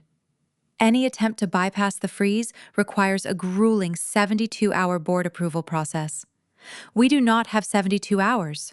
I looked at the digital clock mounted on the wall above the server racks. It read 8:15 in the morning. We had less than 9 hours before the automated purge erased my life's work. Alyssa had calculated the timing flawlessly. She trapped me in a devastating administrative paradox. The venture capitalists demanded I silence my sister to secure the funding, but their own financial audit prevented me from saving the platform from my sister's sabotage. If the application crashed at 5 o'clock, the press would feed on the failure, Valerie would pull the term sheet, and the pending lawsuit would bleed the remains of my enterprise dry. I turned away from the monitors and looked at my team. The engineers watched me, their faces painted with silent desperation. They had poured years of their lives into this code. They were waiting for their chief executive to produce a miracle. "I will handle the payment," I announced, ensuring my voice carried across the silent room with steady authority. "Keep the application stabilized. Divert all non-essential traffic to the auxiliary servers to buy us time. Do not let this system crash." I walked back up the glass staircase, taking the steps 2 at a time. Once inside my office, I locked the heavy oak door and closed the privacy blinds. I sat at my desk, my heart pounding a frantic rhythm against my ribs, and pulled my personal laptop from my briefcase. For 7 years, I had lived far below my means. While my peers in the tech industry purchased luxury vehicles and sprawling estates, I hoarded my earnings. I remembered the cold nights in my unheated studio apartment, subsisting on instant soup while I coded the original architecture. I remembered my parents mocking my ambition, telling me to find a safe corporate job. That trauma birthed a deep, unyielding need for a financial fortress. I had quietly amassed a substantial liquid safety net in a private wealth management account. It was the only money in the world that truly belonged to me, untouched by investors, board members, or family expectations. I navigated to the banking portal. The screen prompted me for a multi-factor authentication sequence. I typed in my credentials, feeling a heavy, isolating weight pressed down on my shoulders. I was about to drain a vast portion of my personal sanctuary to fix a mess created by a woman who wanted to destroy me. I initiated a domestic wire transfer. I input the routing number for the cloud infrastructure provider. In the amount field, I typed $450,000. The banking system paused, recognizing the unusual volume. A prompt appeared, warning me that the transaction was irrevocable. I hovered my finger over the trackpad. I thought about the smirking face of my sister at the anniversary dinner. I thought about the smug confidence of her celebrity attorney. I did not hesitate. I authorized the transfer. I picked up my cell phone and called my personal wealth manager. I instructed him to expedite the wire, demanding he stay on the line with the receiving institution until the ledger cleared. I spent the next 4 hours locked in my office. I paced the hardwood floor, listening to the repetitive hold music on the banking conference call. My stomach churned with a toxic blend of anxiety and physical exhaustion. I drank 3 cups of black coffee, watching the digital clock on my wall tick closer to the deadline. At exactly 1:45 in the afternoon, the confirmation chimed in my ear. The funds had settled. The vendor received the capital. I ended the call and dialed Rajiv. "Check the cloud dashboard," I ordered, gripping the phone tight enough to turn my knuckles white. I heard the rapid clicking of his keyboard. A long exhaled breath crackled through the speaker. "The warning banners are gone," Rajiv confirmed, profound relief washing over his tone. "The latency spikes are smoothing out. The automated purge protocol has been deactivated. We are stable." I hung up the phone and slumped into my leather chair. My hands were shaking. I had neutralized the technical trap just 3 hours before the execution window closed. My sister tried to burn my house down, and I had smothered the flames with my own bare hands. However, the relief was fleeting. Utilizing personal capital to bypass a corporate audit freeze was a highly unorthodox maneuver. It solved the immediate crisis, but it sent a glaring alert through the company financial architecture. As I stared at the confirmation receipt glowing on my screen, my office line began to ring. I glanced at the caller identification display. It was Mitchell. Mitchell was the oldest and most conservative member of my board of directors. He despised my progressive leadership style and had been searching for an excuse to diminish my authority for years. He possessed direct oversight of the accounting department, meaning he had just received the automated notification regarding my unorthodox vendor clearance. I knew before I answered the call that the battlefield had shifted once again. Alyssa had failed to crash the servers, but her sabotage provided Mitchell with the exact ammunition he needed. The external threats were momentarily paused, but a deadly internal rebellion was just beginning to stir. I stared at the name flashing on my digital phone display. Mitchell. He was the eldest member of our board of directors and a relic of a bygone corporate era. He built his career in legacy healthcare, a world governed by golf course handshakes, bureaucratic delays, and rigid hierarchies. From the moment my company began generating real revenue, Mitchell despised my leadership. He viewed my rapid development cycles and refusal to compromise as stubborn arrogance. I picked up the receiver, expecting a lecture regarding the unorthodox vendor payment I had just authorized. Mitchell did not ask about the stabilized servers. He did not ask if the data was secure. "Tanya." His voice echoed through the speaker, dripping with false paternal concern. "We are convening a mandatory emergency board of directors meeting on Monday morning. The agenda is a formal review of executive conduct." He disconnected the line before I could offer a single word in response. The weekend became a blur of frantic, sleepless preparation. While Alyssa paraded her fabricated victimhood across social media and her celebrity lawyer leaked lawsuit details to the tech tabloids, I locked myself in a secure conference room with Rajiv and Carmen. We scoured every inch of the corporate network. We mapped every vulnerability.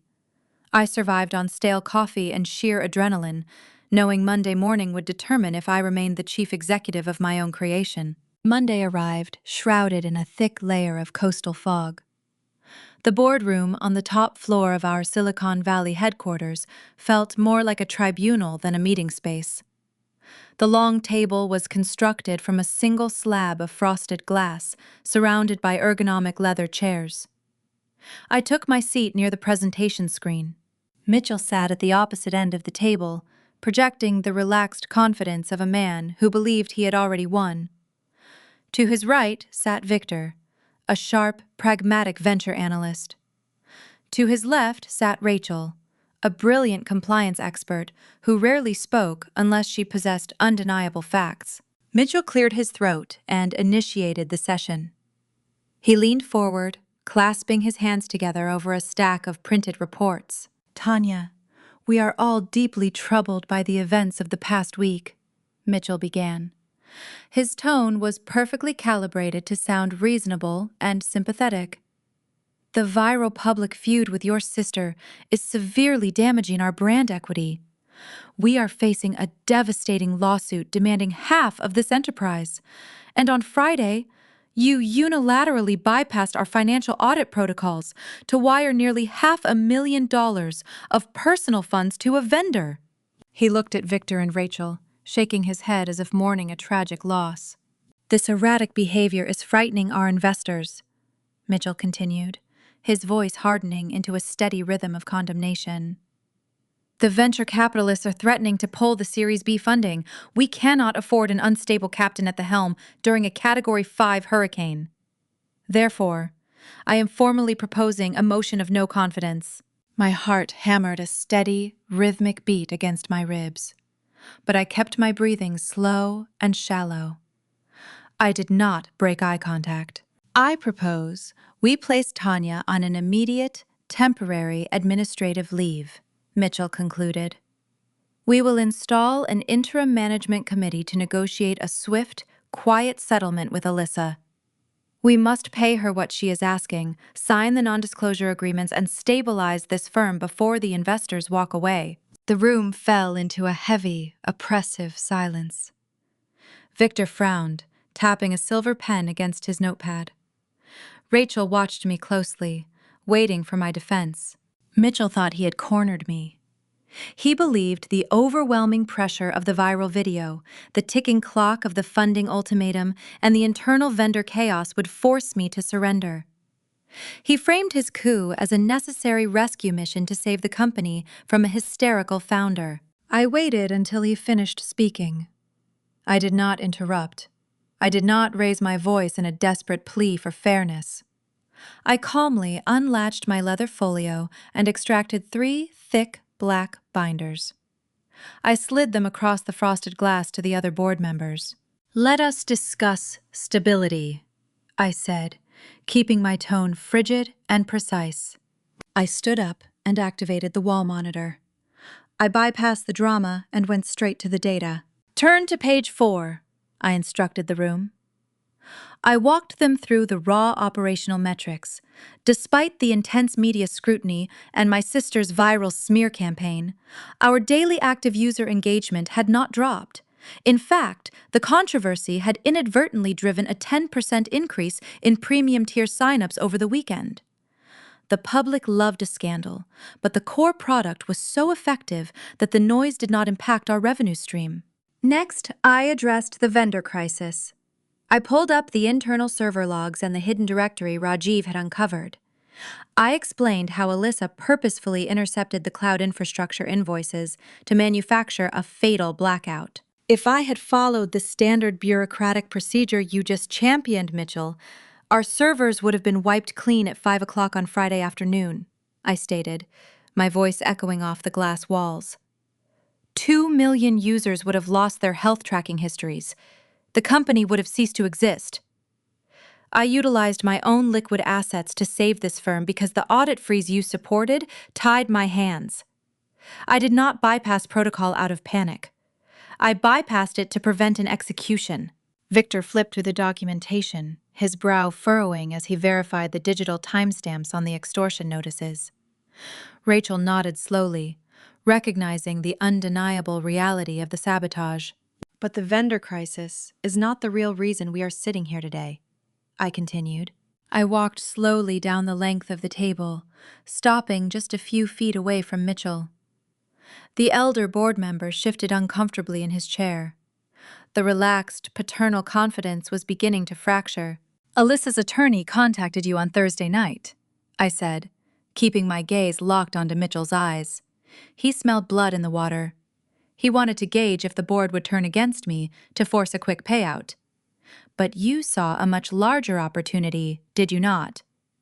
You do not care about my family drama. You do not care about settling a lawsuit to protect the Series B funding? I reached into my pocket and pulled out a small digital remote. I clicked the button, changing the display on the main wall monitor. Over the weekend, my chief technology officer conducted a deep security sweep of our entire corporate network to patch the vulnerability my sister exploited. During that exhaustive diagnostic sweep, we flagged a series of anomalous, highly encrypted communications. The screen illuminated with dozens of intercepted email transcripts. They originated from Mitchell's secured corporate account. I watched the color drain entirely from Mitchell's face. His skin turned a sickly, pale shade of gray. His mouth opened, but his voice failed him. "You have been secretly negotiating with OmniHealth," I announced to the silent room. OmniHealth was a sluggish, legacy healthcare conglomerate. They were a bloated corporate giant, desperate to acquire our predictive algorithms to save their failing digital division. Mitchell promised their executive board that he could force a distress sale of Orasync, I explained, turning to face Victor and Rachel.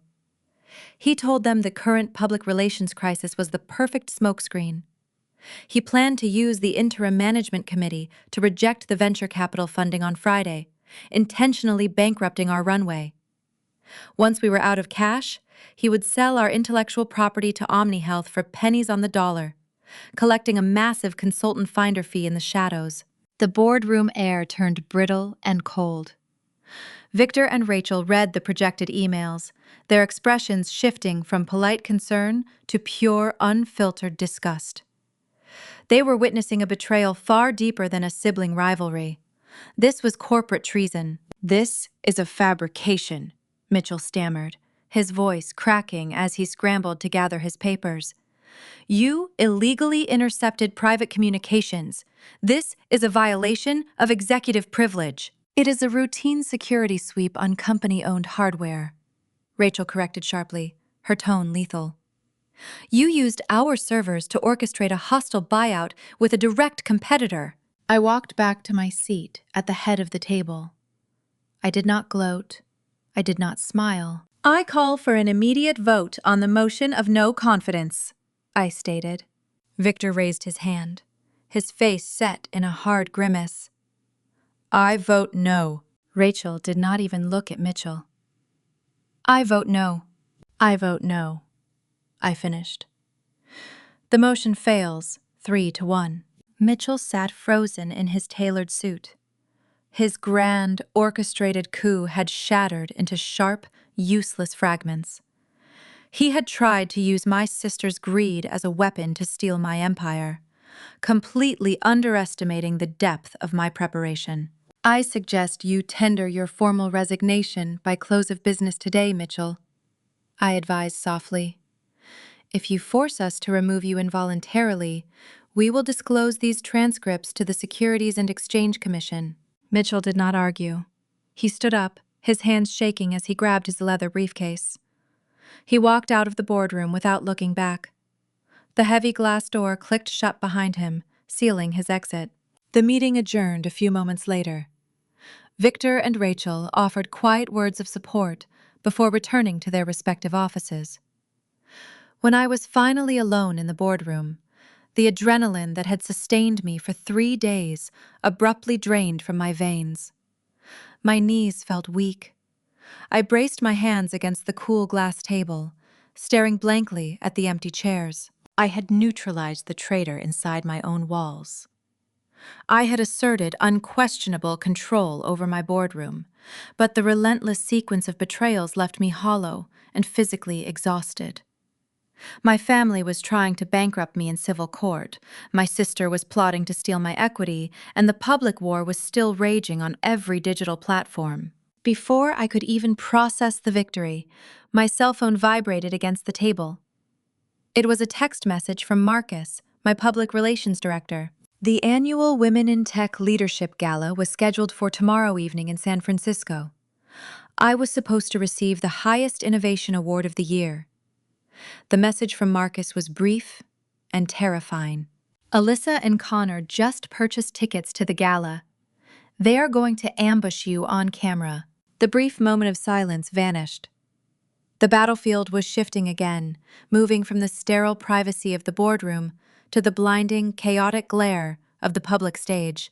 The transition from the sterile corporate boardroom to the glittering expanse of the Fairmont Hotel ballroom felt surreal. Tuesday evening marked the annual Silicon Valley Women in Tech Leadership Gala. It was the premier event of the season, a black-tie gathering where the industry crowned its reigning architects. Tonight, I was scheduled to receive the Entrepreneur of the Year award.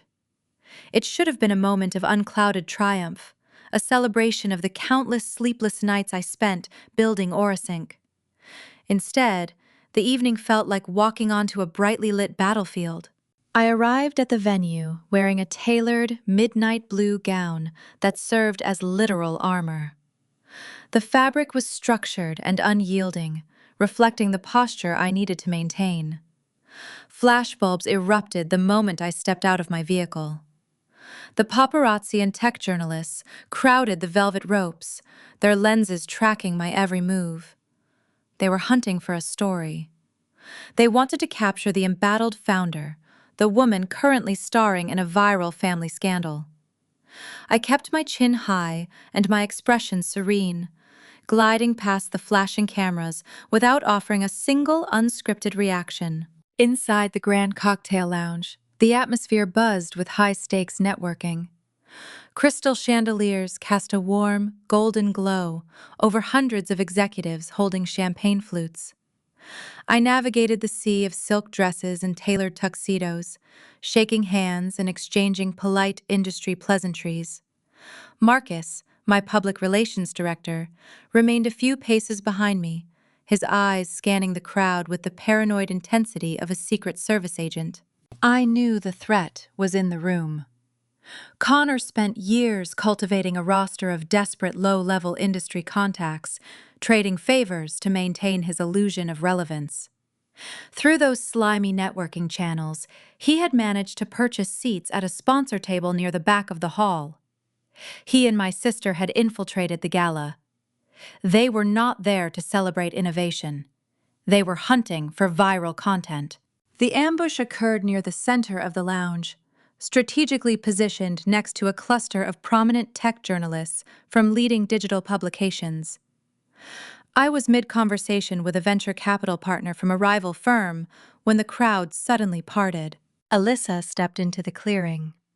She wore a simple, unadorned black dress, continuing her calculated portrayal of the exhausted, victimized founder. Connor stood half a step behind her, playing the role of the protective anchor. The ambient chatter in the immediate vicinity dropped to a hush. The journalists noticed the shift instantly. Audio recorders were covertly raised, smartphone cameras angled toward us, their recording lights glowing like tiny red predatory eyes. "Tanya, please!" Alyssa cried out. Her voice was loud enough to ensure the reporters caught every single syllable, yet trembling with a masterclass display of manufactured heartbreak. She took 2 stumbling steps toward me, clasping her hands together in front of her chest. I stopped speaking. I turned to face my sister. The venture capital partner beside me took a cautious step backward, not wanting to be caught in the blast radius of a public meltdown. Alyssa let a fresh wave of tears pool in her eyes. "I just want my sister back," she pleaded, her pitch rising into a desperate theatrical sob. "Please stop destroying our family over corporate greed. I gave you everything I had. I built that company with you in our parents' garage. Why are you trying to ruin my life just to keep all the equity for yourself?" The silence in the cocktail lounge thickened. The journalists held their breath, their lenses focused tight on my face. They were waiting for the snap. They expected me to yell, to defend myself, to launch into a bitter tirade about her lies and her extortion. If I raised my voice, if I showed even a fraction of the anger burning in my chest, Connor would upload the footage to the internet before midnight. The headlines would paint me as an unhinged, tyrannical executive bullying her weeping sibling. I felt the adrenaline surge through my veins, a hot rush urging me to strike back. I recognized the bait. I remembered every single time she used this exact crying technique to manipulate our parents when we were teenagers. The tears were weapons. I took a slow, deliberate breath, forcing my heart rate to steady. I looked down at the crystal champagne flute in my hand. I raised the glass to my lips and took a slow, measured sip. The sparkling wine tasted dry and cold. I lowered the glass and looked directly into my sister's weeping eyes. I did not show anger. I did not show pity. I projected an aura of profound, unbothered indifference. "This is an event reserved for technology innovators," I said. My voice was quiet, pitched so low that the journalists had to lean forward to hear it. "It is not a stage for disgruntled former employees under active corporate investigation. If you require an audience for this, Performance. I suggest you return to the internet. I did not wait for her response. I did not give her the opportunity to escalate the crying. I simply turned my back to her and walked away. The reporters scrambled to analyze the interaction, but they had captured nothing but my calm dismissal. Alyssa was left standing in the center of the room, her hands still clasped together, looking less like a victim and more like a desperate interloper who had just been swatted away like a nuisance. An hour later, the attendees transitioned into the main ballroom for the formal dinner and awards ceremony. The space was magnificent, filled with circular tables draped in white linen and adorned with towering floral centerpieces. I sat near the front stage, maintaining polite conversation with my peers, though my mind remained hyper-focused on the tactical warfare surrounding me. When the presenter finally called my name for the Entrepreneur of the Year award, the applause was polite, but heavily laced with curiosity. The scandal had permeated the room. 600 executives watched me walk up the carpeted stairs and step behind the clear acrylic podium. The bright stage lights blinded me for a fraction of a second. I adjusted the microphone. I looked out over the sea of faces.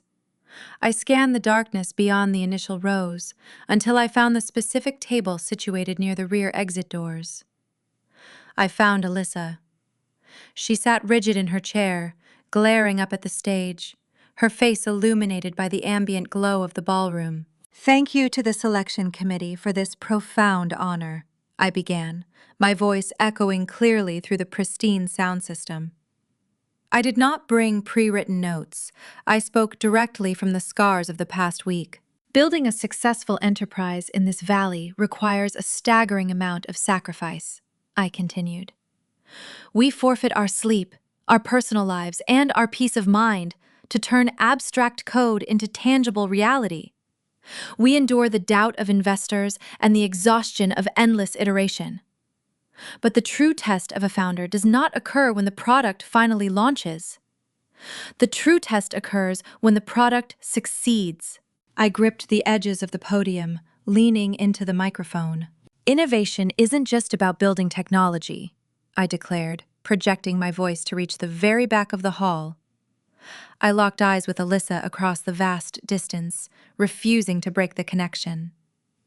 It's about having the integrity to protect it from those who mistake proximity to success for the right to own it. A sudden, electric stillness fell over the audience.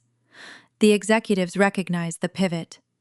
They knew I was addressing the viral elephant in the room, but I was doing it without ever mentioning a name or confirming a rumor. "Success attracts many things," I said, maintaining my stare on my sister.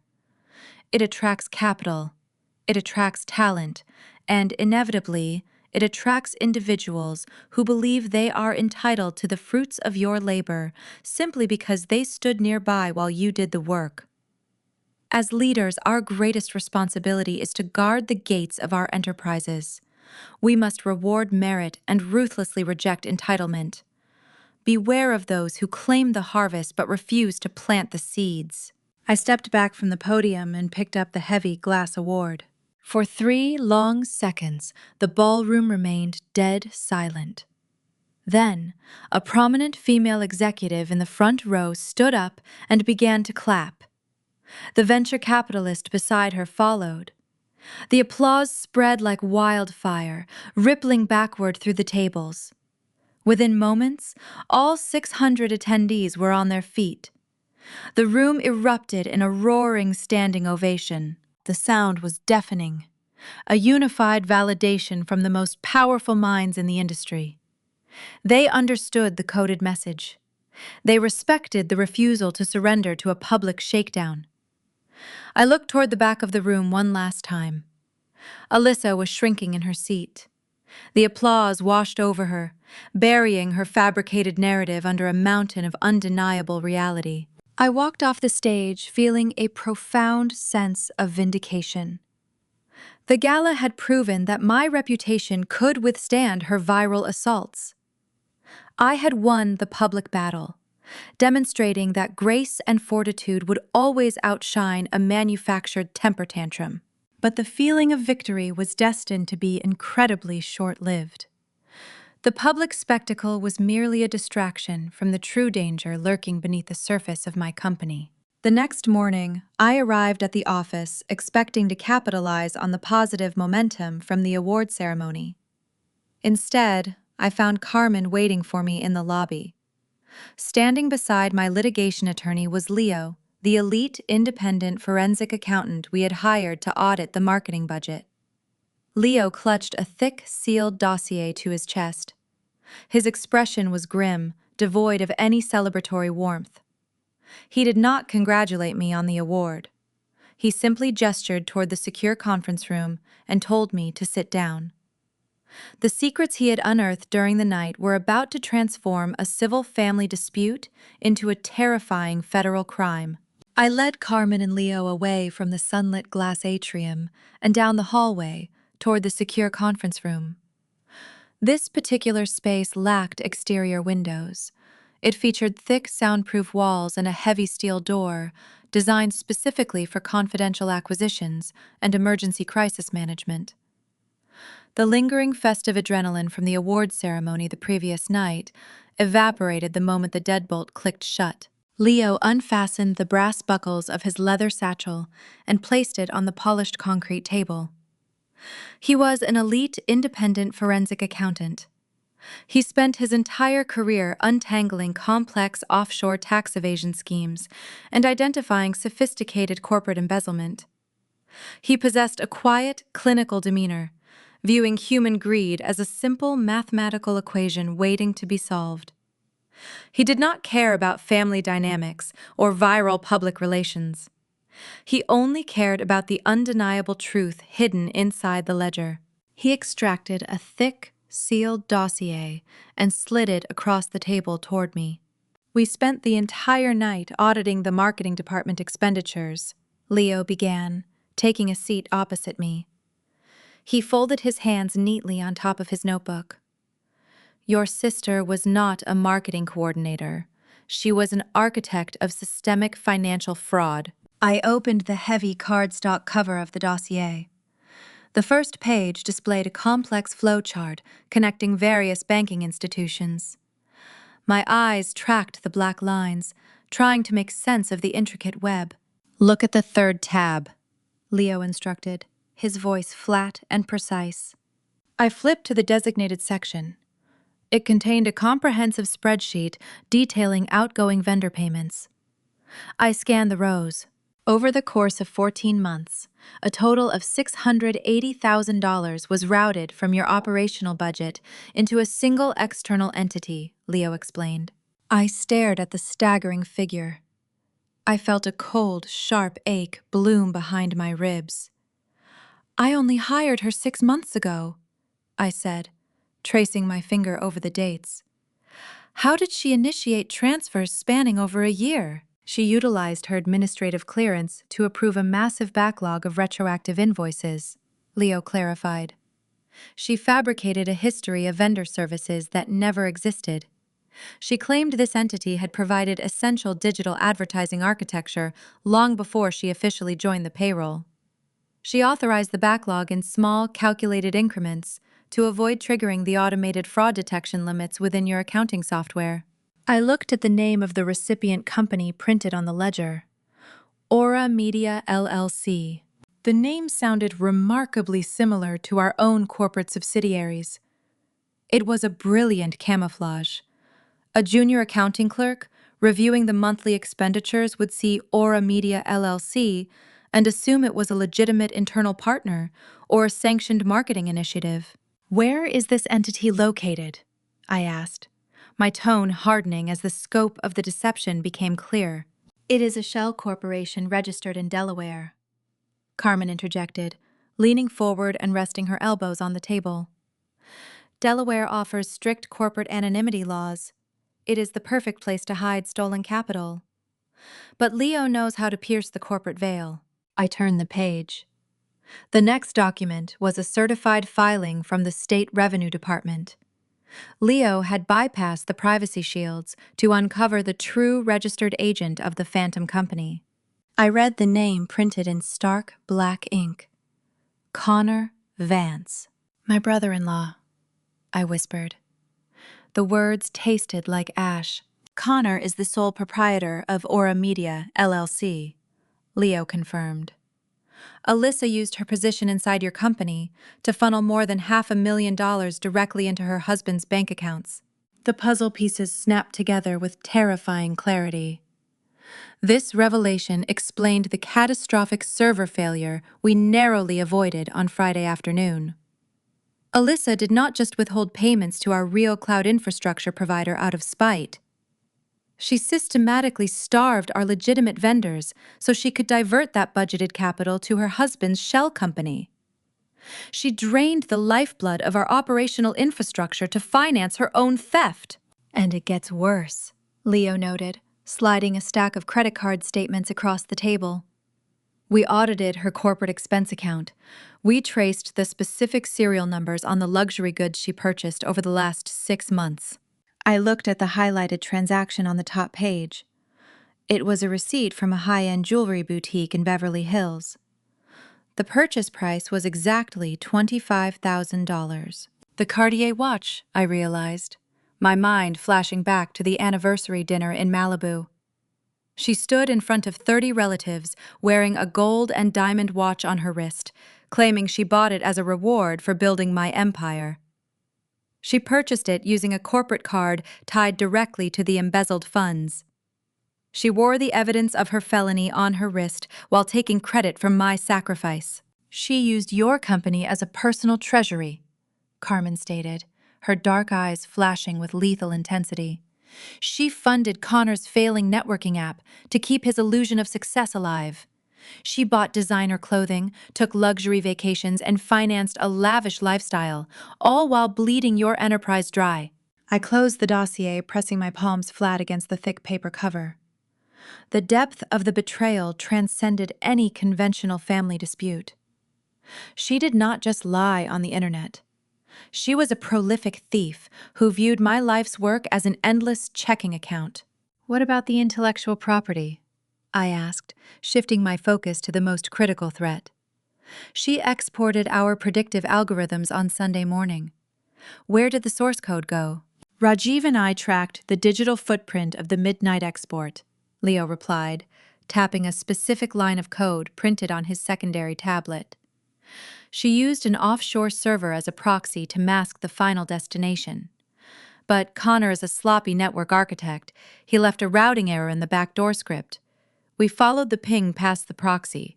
The data was deposited directly into a server cluster registered to Connor's networking startup.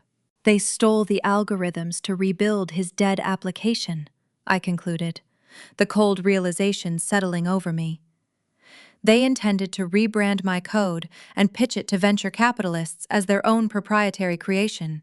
Carmen sat back in her chair, a slow, dangerous smile spreading across her face. Yesterday, we were fighting a frustrating civil lawsuit, Carmen explained, her voice dropping to a serious, authoritative register. Richard Vance thought he could drag you through a messy family equity dispute, but this ledger changes the entire landscape. This is no longer a civil matter.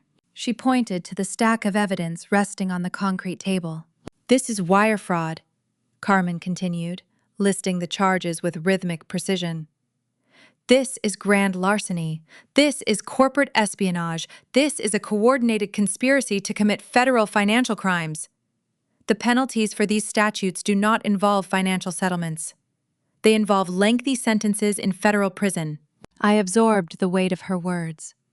The viral videos, the weeping performances in cocktail lounges, and the predatory lawsuits were nothing but a fragile house of cards. My sister had built her entire extortion campaign on a foundation of severe criminal activity. She thought she was untouchable because she shared my blood. She thought my ingrained habit of protecting her would extend to corporate theft. Draft the subpoenas, I instructed Carmen, feeling a profound surge of untethered power. I want a formal presentation of this evidence prepared by noon.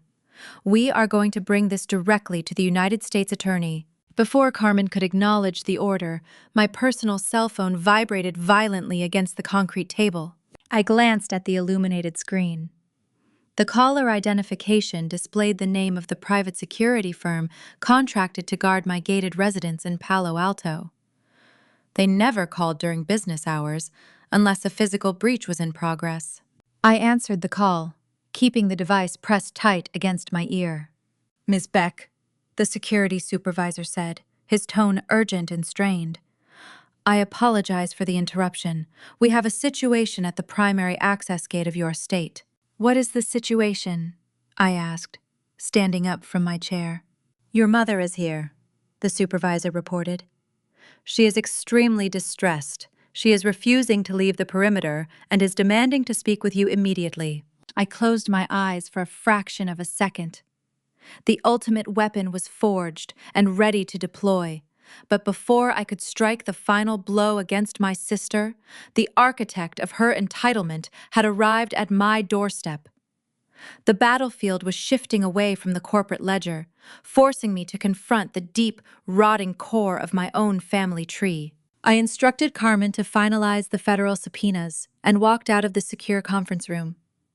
The drive from Silicon Valley to my gated residence in Palo Alto took exactly 22 minutes. My mind raced through the forensic evidence, categorized every stolen dollar, and prepared for the federal fallout. Yet, none of that corporate warfare prepared me for the sight waiting at the perimeter of my estate. The heavy wrought iron gates remained sealed. Just beyond the security checkpoint, my mother paced the concrete driveway. Susan Beck was a woman who defined her entire existence by appearances. She usually wore immaculate tailored suits and perfectly coiffed hair, maintaining the polished veneer of a top-tier luxury real estate broker in Southern California. She cared deeply about country club aesthetics and the perceived wealth of her family. Today, that facade was entirely shattered. She wore wrinkled trousers and a mismatched sweater. Her hair was frantic, windblown, and tangled in a way I had never seen before. Mascara stained her cheeks in dark, jagged streaks. She clutched a leather handbag tight against her chest, her knuckles stark white from the pressure. She looked like a woman who had just watched her world burn to the ground. I parked my vehicle and approached the gate on foot. I instructed the guard to grant her pedestrian access, but commanded him to remain on standby. Susan rushed through the opening, stumbling over her own expensive heels. She reached for me, her arms outstretched, desperate for a comforting maternal embrace. I took a deliberate step backward, forcing her hands to fall empty to her sides. I guided her toward the broad stone steps of my front porch, but I did not unlock the front door. The sanctuary of my home remained closed to her. "Tanya, please!" Susan choked out, her voice fractured and breathless. "You have to stop this. You have to drop the counterclaims and just pay your sister the settlement. We can make all of this go away today. Just give her the $10 million she is asking for. You have the capital. You can afford it." I stared at the woman who birthed me. She stood on my porch, begging me to reward a federal crime to save her favorite child. I felt a chilling detachment settle deep inside my bones. The forensic ledger I had just reviewed in the conference room documented hundreds of thousands of dollars stolen from my operational budget. "Mom," I said, keeping my tone flat and clinical, "do you know what Alyssa actually did over the last 14 months? Do you know she funneled corporate funds into a shell account owned by Connor?" Susan waved her hand frantically, dismissing the reality of the theft as if it were a minor accounting error. "It does not matter," Susan cried, fresh tears spilling over her eyelashes and cutting new paths through her ruined makeup. "None of that matters right now. You are tearing this family apart over numbers on a screen. If you drag this into a courtroom, if you refuse to settle, you are going to destroy us." I narrowed my eyes, observing the raw, unvarnished panic radiating from her trembling frame. This was not just maternal concern for a daughter facing a stressful lawsuit. This was naked, visceral terror. I analyzed her reaction, matching it against the bizarre legal maneuvers of the past week. "You signed a sworn affidavit," I stated, my voice echoing off the stone columns of the porch. "You and Dad committed federal perjury. You stood before a notary and swore under oath that I promised Alyssa half of my empire. You risked your own freedom to legitimize her extortion. Why? You always favored her, but risking a prison sentence for her ego defies logic. What is the real reason you need me to hand her $10 million? Susan collapsed onto the stone bench near my front door.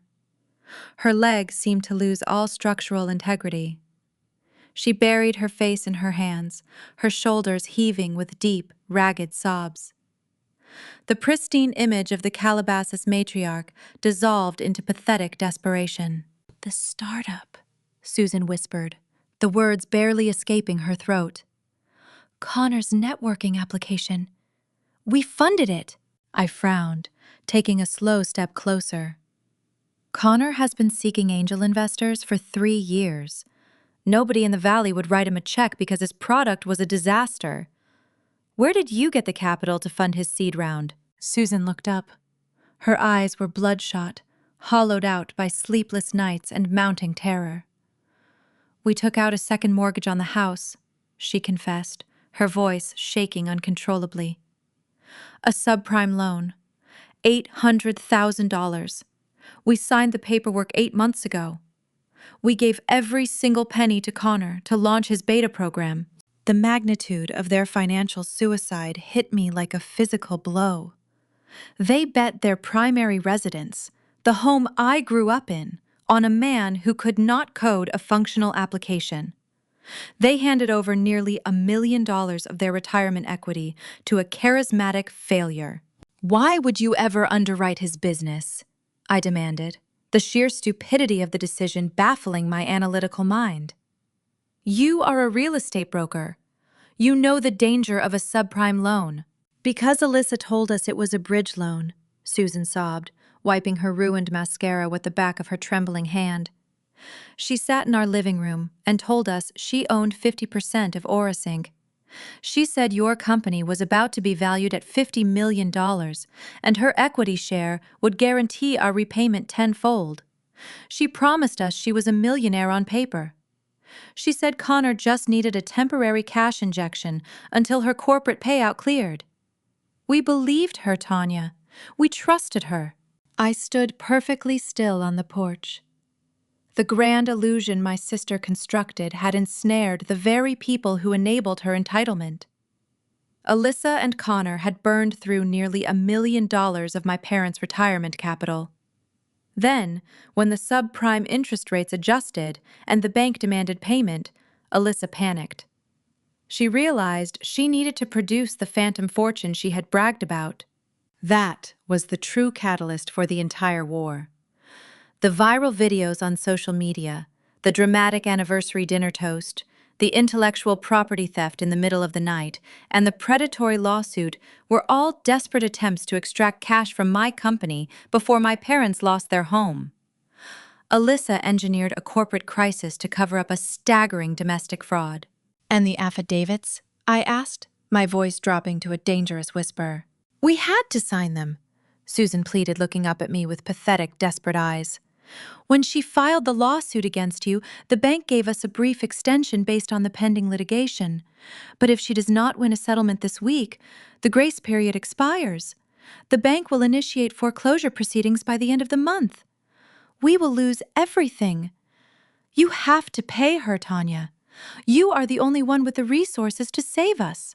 I looked down at the woman sitting on my stone bench. I felt a profound, heavy pity settle deep in my chest.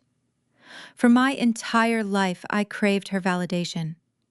I wanted her to look at my achievements with the same blind adoration she bestowed upon my sister. Now, witnessing the devastating cost of that blind adoration, I realized I had dodged a bullet. My mother did not love Alyssa more than me. She loved a fantasy, and that fantasy had just bankrupted her. "You gambled your house on Alyssa's lies, Mom," I said quietly, ensuring every word landed with clinical precision. You enabled her delusion. You funded her husband's incompetence. You committed perjury to help them extort my life's work. I will not burn down my empire to pay off your bad bet." Susan let out a sharp, agonizing wail, burying her face back into her hands. I did not offer a comforting touch. I did not offer a handkerchief. I turned around, inserted my key into the heavy front door, and stepped inside my home. The lock clicked shut behind me, sealing her outside with the consequences of her choices. I walked into my study, my mind shifting gears with lethal clarity. The civil deposition was scheduled for tomorrow morning in Century City. Alyssa, Connor, and their celebrity attorney were preparing to demand a fortune. They had no idea I was walking into that conference room holding a federal indictment and the ashes of their entire financial reality. The drive down the interstate towards Century City provided plenty of time to compartmentalize the betrayal. The sprawling Los Angeles basin lay blanketed in a thin layer of morning smog. I sat in the passenger seat of Carmen's sleek black sedan, watching the concrete skyline rise in the distance. The high-rise office buildings gleamed under the California sun, housing hundreds of prestigious law firms dedicated to managing the wealth and the disputes of the elite. We pulled into a subterranean parking garage beneath a towering glass skyscraper. We rode the private elevator up to the 47th floor in total silence. Carmen held her battered leather briefcase resting against her side. The worn leather exterior offered no hint of the devastating federal firepower contained within its compartments. The receptionist greeted us with a polished, rehearsed smile and escorted us down a hallway lined with modern art and frosted glass partitions. We entered the primary boardroom. The space was designed to intimidate. A vast mahogany table stretched across the center of the room, surrounded by plush, ergonomic leather chairs. Floor-to-ceiling windows offered a dizzying, unobstructed view of the sprawling metropolis below. Our adversaries were already waiting. Richard Vance sat near the head of the table. He wore a custom-tailored sharkskin suit, a crisp white shirt, and gold cufflinks that caught the sunlight. His silver hair was swept back, projecting the distinguished aura of a veteran litigator who specialized in high-profile celebrity shakedowns. He made a lucrative career out of generating terrifying headlines, forcing wealthy technology founders to pay exorbitant settlements just to make the bad press disappear. To his right sat Alyssa. She wore a muted beige dress, deliberately selected to project humility and victimhood. She kept her hands folded neatly in her lap, playing the role of the traumatized visionary. Yet, beneath the modest aesthetic, I noticed the telltale glint of gold near her cuff. She had refused to take off the $25,000 Cartier watch. She wore the evidence of her theft into the deposition. To his left sat Connor. He leaned back in his chair with an unearned, casual swagger. He crossed his arms over his chest, his lips curled into a faint, self-satisfied smirk. He looked like a man who believed he had just outsmarted the entire Silicon Valley ecosystem. The dramatic irony filling the boardroom was palpable. I looked at the three of them, exuding such arrogant triumph. They sat across the polished wood, entirely unaware they were walking blindfolded into a federal trap. They believed they held all the leverage. They thought the ticking clock on my Series B funding would force my hand today. They did not know that I held the forensic accounting ledger, documenting their systemic embezzlement. They did not know I had uncovered their Delaware shell corporation. They did not know the intellectual property theft had been traced directly to Connor's servers. And most importantly, they did not know I had left my mother weeping on my front porch, having realized the subprime mortgage on her house was destined for foreclosure. "Please, take a seat," Vance offered. He gestured toward the empty chairs opposite him. His voice resonated with a deep, theatrical authority. We have a considerable amount of ground to cover this morning, and I understand your venture capital partners are operating under a very tight deadline. Carmen and I sat down.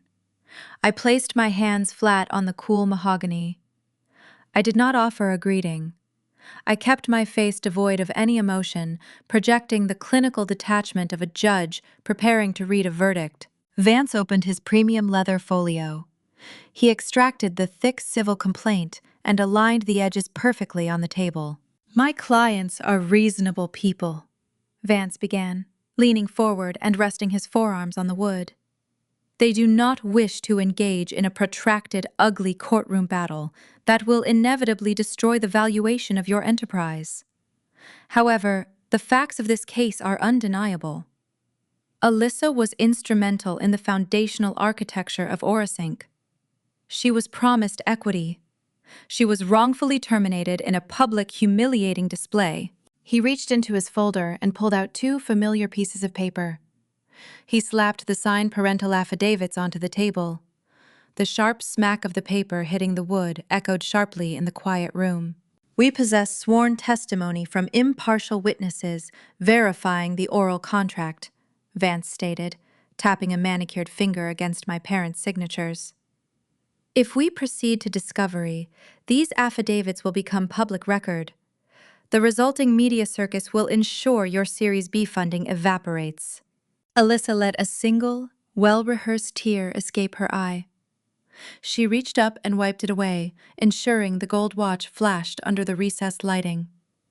Connor nodded in solemn agreement, playing the supportive spouse to perfection. We are prepared to offer a clean resolution today, Vance continued, a triumphant gleam settling into his eyes. My clients will sign a comprehensive non-disclosure agreement and drop all claims to the intellectual property. In exchange, we demand an immediate settlement of $12 million, transferred via wire by close of business tomorrow. We also require a formal press release drafted by my office, signed by you, publicly apologizing for her wrongful termination. He leaned back in his chair, lacing his fingers together. The demand hung in the air. $12 million and a public surrender. He waited for me to flinch. He expected me to bargain, to plead poverty, or to lash out in anger. I did not speak. I turned my head slightly, deferring the floor to my counsel. Carmen did not rush. She unlatched the brass clasps of her battered briefcase. The metallic clicks sounded loud in the tense silence. She reached inside and pulled out the thick dossier prepared by Leo the previous night. She placed it squarely in the center of the mahogany table. Your client isn't getting $1, Carmen stated. Her voice lacked the theatrical, booming quality Vance utilized. It was quiet, razor-sharp, and carried the lethal precision of a scalpel. Vance frowned, his confident posture slipping just a fraction. Ms. Beck, this is not a negotiation tactic. If you reject this offer, I will hold a press conference at noon and release these affidavits to the digital tabloids. You will not hold a press conference, Carmen replied, sliding the first page of the forensic audit across the table. Because if you do, you will be publicly implicated in a conspiracy to commit extortion. Vance glanced down at the spreadsheet. His eyes scanned the highlighted routing numbers. Over the past 14 months, Alyssa routed $680,000 from the Orasync operational budget into a Delaware-registered shell entity named Aura Media LLC, Carmen detailed, dictating the facts with rhythmic, unyielding authority. She disguised these transfers as legitimate cloud server payments. My forensic accountant pierced the corporate veil yesterday. The sole proprietor of that shell company is Connor Vance. Connor stiffened in his chair. The casual swagger vanished instantly. He uncrossed his arms and sat up straight, his face draining of color. Alyssa stopped performing her tearful victim routine. She stared at the forensic ledger, her jaw dropping slightly as she recognized the exact financial records she thought she had buried. Furthermore, Carmen continued, pulling the network diagnostic report from her folder and placing it beside the ledger.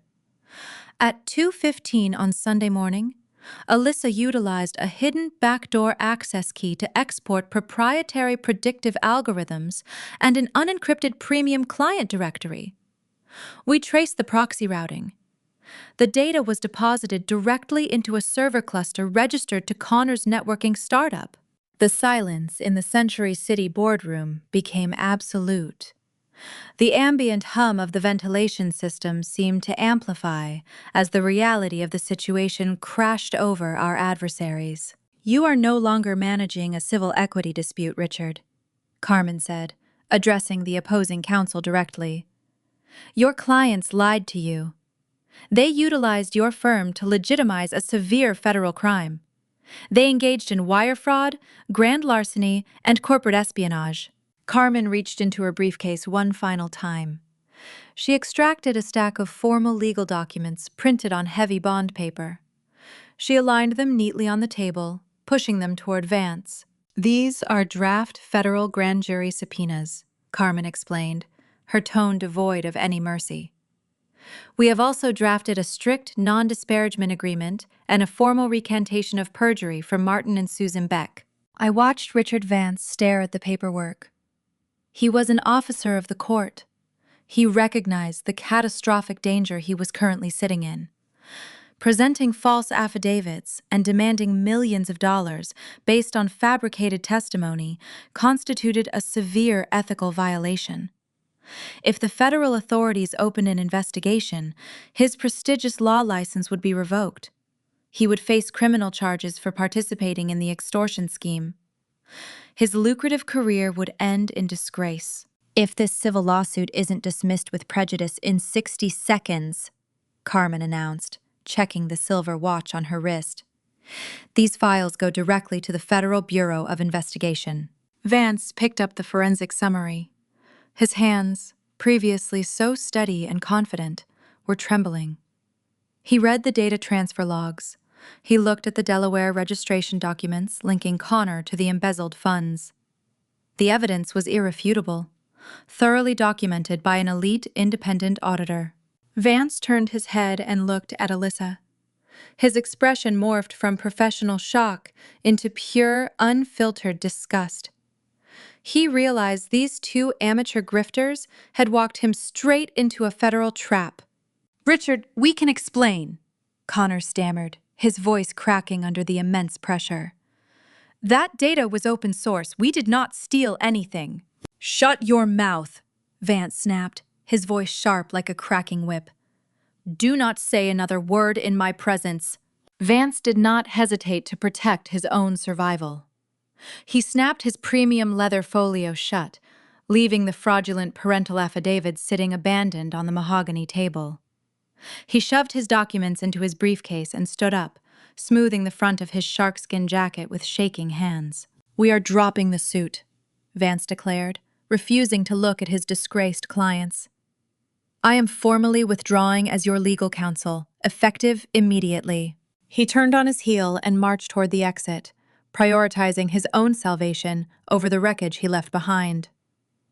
The heavy boardroom door swung open and slammed shut, leaving Alyssa and Connor trapped inside the high-altitude office with the architect of their destruction. The heavy oak door clicked shut, sealing the departure of their high-priced attorney. For a brief, suspended moment, the air in the Century City boardroom felt unbreathable. The silence stretched, brittle and fragile, until the reality of their exposure shattered it into 1,000 jagged pieces. Alyssa turned her head slowly, looking at the empty chair where her legal savior had sat just seconds prior.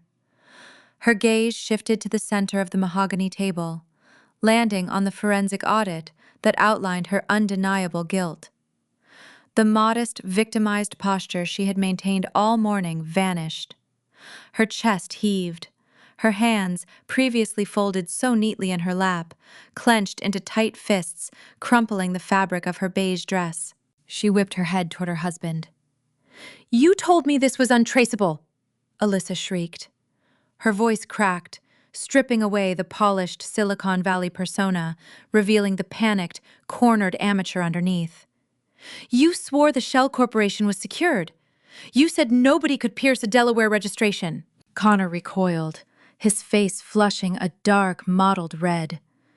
Do not put this on me, he shouted back, slamming his palm flat against the wood. You are the one who left a paper trail a mile wide. I built a sophisticated digital tunnel, and you used the stolen funds to buy designer watches on a corporate credit card. You practically gift-wrapped the evidence for the federal investigators. I only bought those things because you could not secure a single round of angel investment for your useless networking app, Alyssa fired back, her voice echoing harshly off the glass walls. I had to fund your delusion so we could keep paying the rent on our apartment. The backdoor access key was your design. The offshore proxy was your idea. You forced me to execute the data export. You are a walking liability, Connor sneered, his upper lip curling into a mask of pure disgust. You could not even manage a basic promotional budget without crying for my help. I handed you the keys to a kingdom, and your sheer incompetence burned the castle to the ground. You are going to federal prison, Alyssa, and you are taking yourself down. I sat motionless in my leather chair, watching the implosion unfold. The glittering facade of the power couple dissolved right in front of my eyes. The devotion, the united front, the carefully curated social media posts showcasing their perfect partnership, all of it evaporated the second self-preservation kicked in. They were tearing each other apart like starving animals, fighting over scraps in a cage they had built themselves. Carmen observed the chaos with the cold, detached fascination of a scientist observing a chemical reaction. She reached out and tapped the glowing screen of her smartphone, which rested face up near her legal pad. The call timer indicated an active connection spanning the last 40 minutes. Carmen pressed the speaker icon. The sharp, crisp voice of a woman cut through the shouting match, freezing Alyssa and Connor mid-sentence. I have heard enough, Valerie announced. The audio quality was pristine, broadcasting the lead venture capitalist's tone with chilling clarity. Connor stared at the smartphone, his eyes widening as he recognized the identity of the hidden listener. He had spent the last 3 years desperately trying to secure a pitch meeting with Valerie's firm, begging for 5 minutes of her time. Now, she was listening to him confess to multiple federal crimes. Valerie! Connor stammered, scrambling to adjust his posture, desperately trying to salvage a shred of professional dignity. Please allow me to clarify the context of this conversation. We can explain the origin of those data files. Save your breath, Connor, Valerie interrupted, her voice devoid of any mercy or patience. I do not converse with thieves. I am speaking to Tanya. I leaned forward, directing my voice toward the device. I am here, Valerie. Your board of directors authorized the final due diligence reports this morning, Valerie stated, ignoring the panicked breathing of the two grifters across the table. The forensic audit provided by your counsel effectively isolates the liability. You successfully contained the infection. The $20 million Series B funding is officially approved. The capital transfer will clear your accounts before the end of the business day. I felt a profound, heavy weight lift from my shoulders. The ticking clock that had threatened to suffocate my enterprise for the past week finally stopped.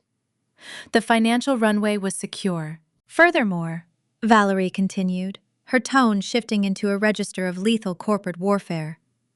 Connor, my partners and I take a very dim view of individuals who attempt to sabotage our investments.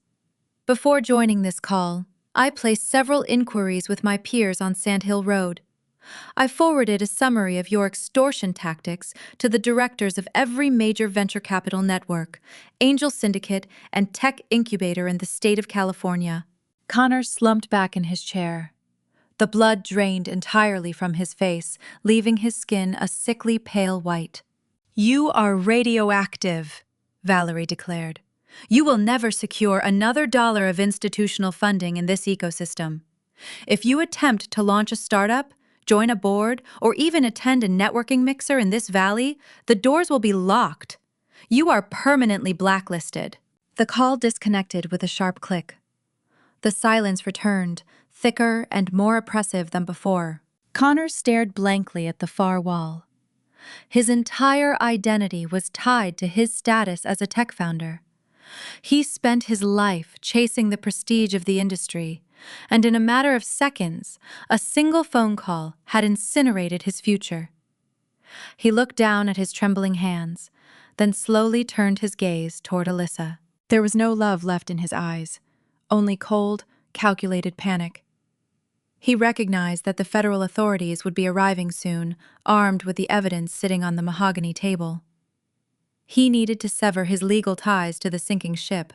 He reached into his jacket pocket, pulled out his own cell phone, and stood up from the table.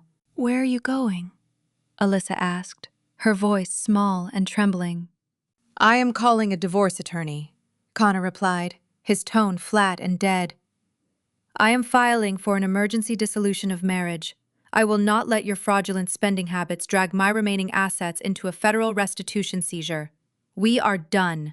He turned his back on his weeping wife and walked out of the boardroom, abandoning her to face the consequences alone. Alyssa buried her face in her hands, her shoulders shaking with deep, agonizing sobs. I felt no urge to comfort her. The tears were real this time, born from genuine ruin rather than calculated manipulation. But they held no power over me. I stood up, gathered my documents, and left the room alongside Carmen, walking away from the wreckage of my sister's life. The corporate extortion plot was dismantled, but the domestic fallout required one final surgical strike. My parents still held the false affidavits. They had committed perjury to protect Alyssa, unaware that she was embezzling funds to sustain her illusion. That evening, I drove back to the sprawling suburban estate my parents called home. The sun dipped below the horizon, casting long, dark shadows across the manicured lawns of Calabasas. I did not knock on the heavy wooden front door. I used the spare key I had kept on my ring for a decade. I found Martin and Susan sitting in the formal living room. The grand space, usually bright and welcoming, felt somber and heavy. Unopened bank notices lay scattered across the polished coffee table.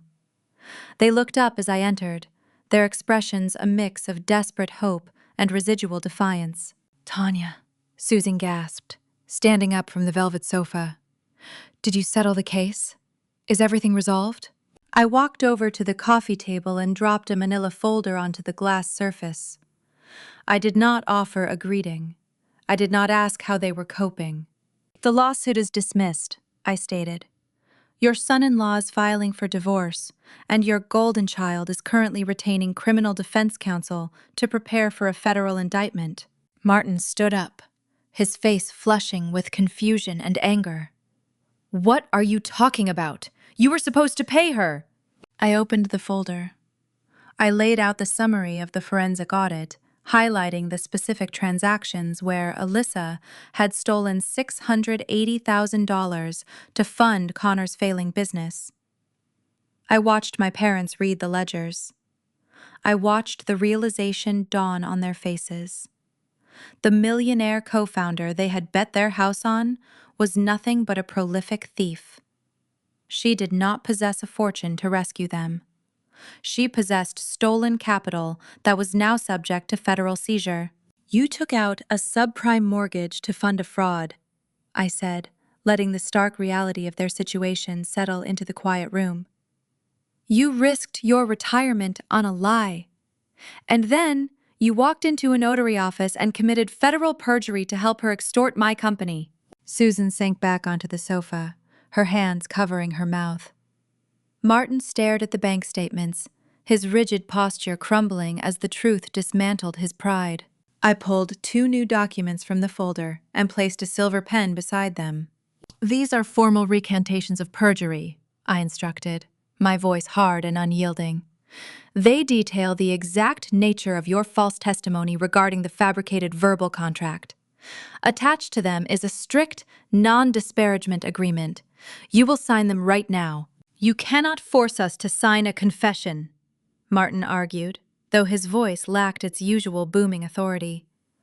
It sounded weak, hollowed out by fear. If you refuse to sign these recantations, I replied, locking eyes with the man who had mocked my ambitions for years, I will hand your original, fraudulent affidavits over to the United States Attorney along with the embezzlement files. You will be indicted for conspiracy to commit extortion and perjury. You will spend your remaining years in a federal penitentiary. The threat hung in the air, sharp and unavoidable. They had no leverage left. The delusion they had nurtured and protected was dead. Martin picked up the silver pen. His hand shook so badly he could barely form the letters of his own name. He signed the documents, sealing his surrender. Susan followed suit, her tears staining the heavy bond paper. I gathered the signed recantations and placed them back into my folder. I had legally neutralized their ability to ever threaten my enterprise again. The family hierarchy was permanently severed. "Tanya, please," Susan begged, reaching out a trembling hand as I turned toward the entryway. "The bank is initiating the foreclosure next week. We are going to lose the house. Where will we go? You have the Series B funding now. You can afford to pay off the mortgage. Please, do not leave us like this." I paused at the threshold of the living room. I looked at the imported chandeliers, the expensive artwork, and the pristine velvet furniture. They had traded all of it for a comforting lie. They had chosen their favorite child, and that choice carried a devastating cost. "You gambled your house on her lies," I said, echoing the words I had spoken on my porch days earlier. The tone was not vindictive. It was a simple, factual observation. "I will not burn down my life to pay off your bad bet." I walked out the front door, leaving it open to the cool night air. The path to my vehicle was clear. The artificial obligations of blood and loyalty had been systematically dismantled, leaving nothing but the undeniable truth of my own independence. I slipped behind the steering wheel, ready to face the quiet aftermath of the storm I had successfully navigated. 6 months had passed since the heavy oak doors of the Century City boardroom clicked shut, sealing the fate of the extortion plot. The relentless California summer faded into a crisp, clear autumn. Orosync did not merely survive the coordinated assault. We thrived in the aftermath. The $20 million capital injection cleared our accounts exactly as Valerie promised. That financial fuel ignited a period of unprecedented expansion. We outgrew our original Silicon Valley headquarters within 12 weeks. We relocated the entire operation to a state-of-the-art glass tower in the heart of San Francisco. My new corner office occupied the 42nd floor. The exterior walls were constructed entirely of floor-to-ceiling glass, offering an unobstructed, sweeping view of the San Francisco Bay. I could watch the thick morning fog roll over the Golden Gate Bridge, slowly burning off to reveal the deep, sparkling blue waters below. The ambient noise of the city felt distant, muted by the thick acoustic engineering of the building. Inside my suite, the environment remained perfectly still, governed by logic and calm precision. The Series B funding round officially closed, pushing our market valuation past the $100 million threshold. The predictive health algorithms I coded in a freezing studio apartment were now processing biometric data for over 5 million active users. Rajiv commanded an engineering department that had tripled in size. Marcus orchestrated public relations campaigns, highlighting our clinical breakthroughs rather than founder drama. The viral smear campaign my sister orchestrated felt like a distant, irrelevant memory, buried under a mountain of undeniable operational success. It was an early Tuesday morning. I arrived at the tower before the majority of the staff, enjoying the quiet solitude of the empty hallways. I walked into my office and placed my leather briefcase on the sleek marble desk. I walked over to the brewing station and prepared a cup of green tea. The ceramic mug felt warm against my palms. The steam rose in curling wisps, carrying a faint, earthy scent. I stood by the window for a few moments, watching the city awaken, before sitting down in my ergonomic chair to begin the day. I opened my laptop and authenticated my credentials. My primary inbox populated with the usual assortment of daily briefings. There were venture capital update reports, candidate resumes for a new chief financial officer position, and product iteration timelines from the development team. I scanned the subject lines, organizing my priorities. Then, my eyes caught a peculiar address resting near the bottom of the unread list. The sender was Martin Beck. The timestamp indicated the message arrived at 2 o'clock in the morning. I clicked the subject line. The text loaded onto the screen. It was a long, rambling block of text, devoid of any standard formatting or proper punctuation. It read like the desperate, frantic midnight thoughts of a man who had finally run out of options. I read the paragraph slowly, absorbing the reality of his situation without allowing the panic to seep into my own chest. The grace period granted by their bank had officially expired. The foreclosure proceedings were finalized. The sprawling Calabasas estate, the pristine house where my mother hosted her lavish dinner parties and curated her perfect social image, was scheduled for public auction next week. Martin begged for a short-term loan. He promised he would pay me back with interest. He pleaded with me to remember family loyalty, claiming they had nowhere else to go and no retirement savings left to draw upon. They were facing total financial ruin. Near the end of the frantic message, Martin included a brief update on the Golden Child. The federal authorities had moved swiftly once Carmen handed over the forensic accounting ledger and the server logs. Facing overwhelming evidence of wire fraud and corporate embezzlement, Alyssa accepted a strict plea deal to avoid a lengthy, humiliating trial. She received a reduced felony conviction, heavily conditioned upon mandatory financial restitution. Connor finalized the emergency divorce proceedings months ago. He severed his legal ties and left her to carry the entire weight of the criminal fallout alone. My sister, the woman who once paraded around in a $25,000 Cartier watch and claimed she built my empire, was currently working a minimum wage retail job at a suburban shopping mall.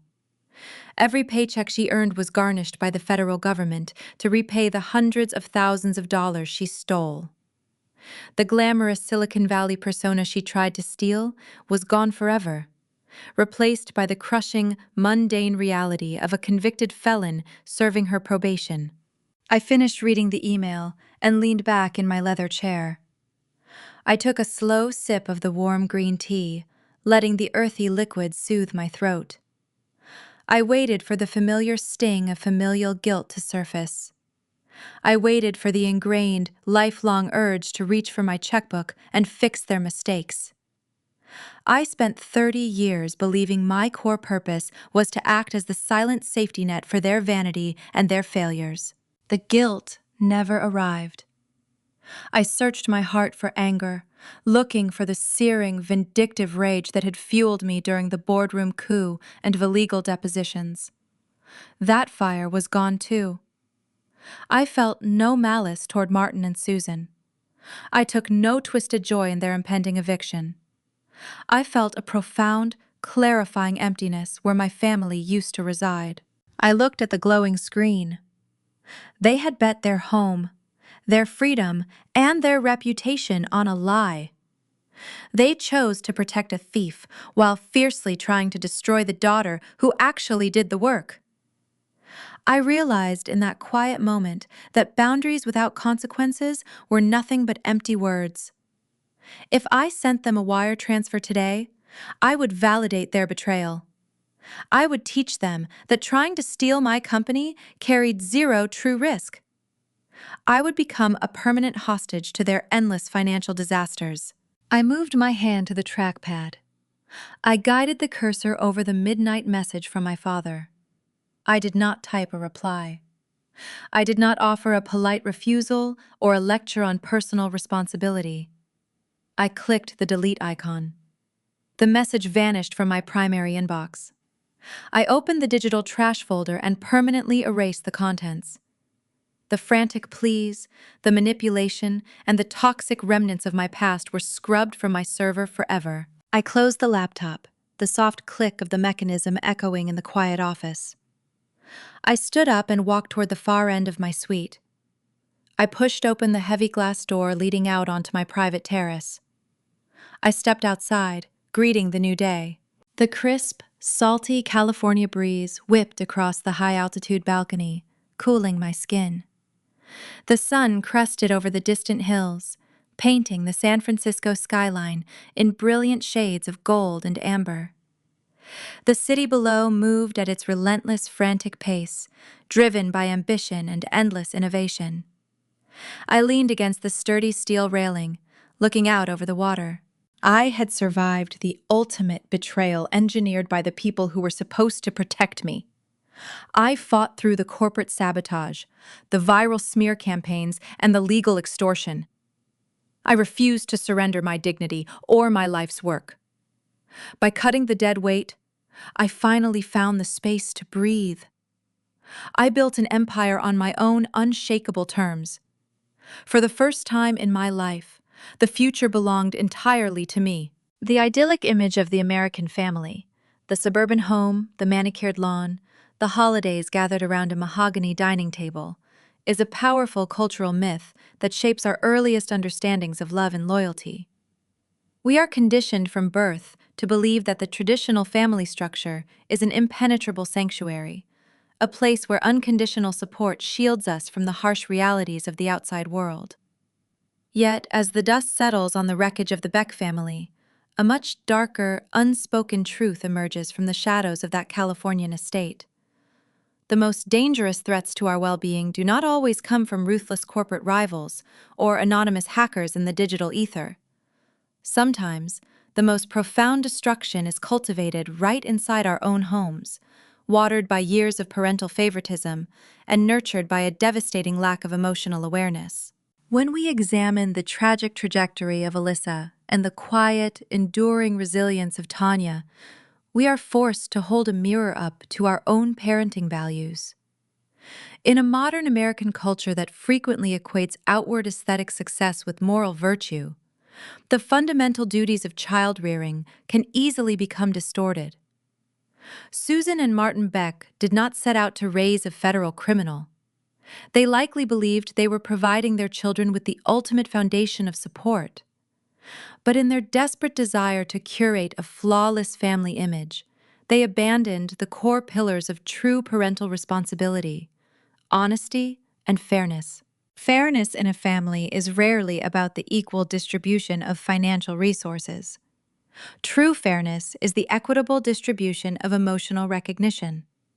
For decades, the parents projected their own insecurities and aspirations onto their eldest daughter.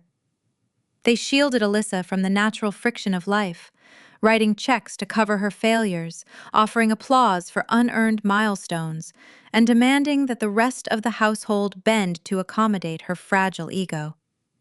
They created a golden child. In doing so, they committed one of the most insidious forms of parental neglect. By insulating her from the consequences of her actions, they robbed Alyssa of the opportunity to develop a moral compass. They taught her that reality is malleable, that the truth is merely a suggestion, and that the emotional labor of others is a resource she is entitled to harvest. On the other side of that toxic coin sat Tanya, the designated shock absorber for the family's dysfunction. When parents lack emotional awareness, they often assign rigid roles to their children, ignoring their complex, evolving human needs. Tanya was expected to be the silent architect, the dependable foundation who required no praise and demanded no resources. This dynamic highlights a glaring failure in long-term guidance. A child's inherent worth should never be conditional upon their utility. When a mother and father prioritize the preservation of a comforting lie over the validation of their child's authentic struggle, they fracture the sacred trust that binds a family together. Tanya's ability to build a $100 million empire was born from an extraordinary work ethic.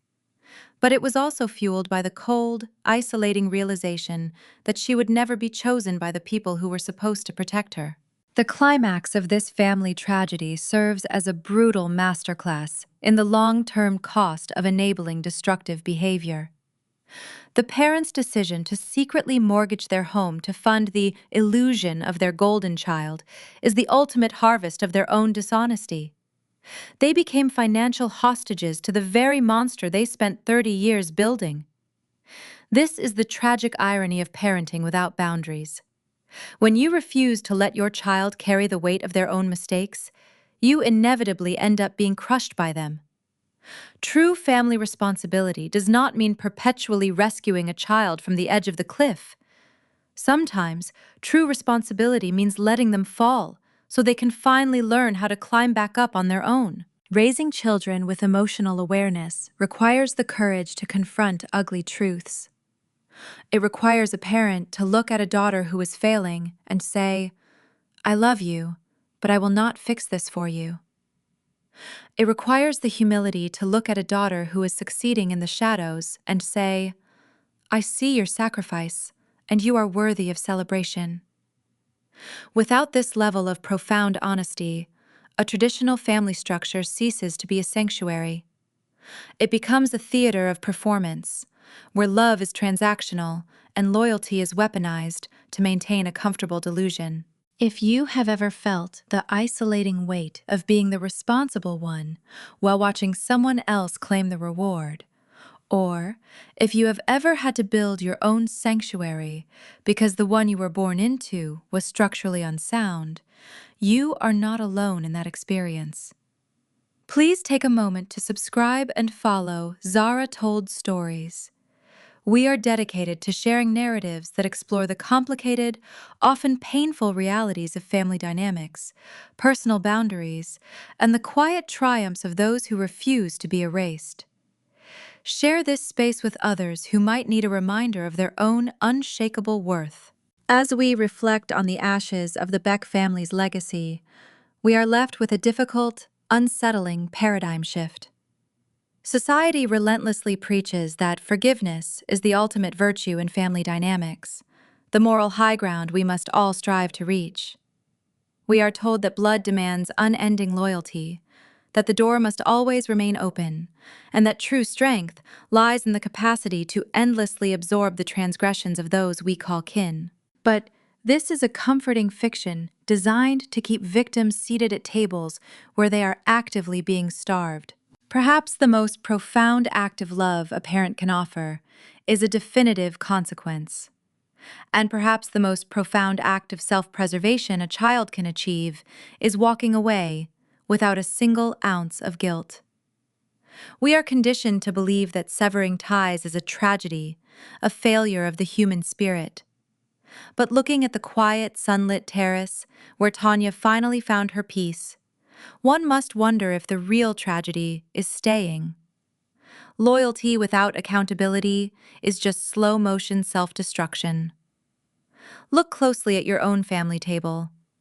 Who is asking you to pass the salt, and who is quietly waiting for you to serve them your soul? And when you finally recognize the difference, will you have the courage to push your chair back and leave the room?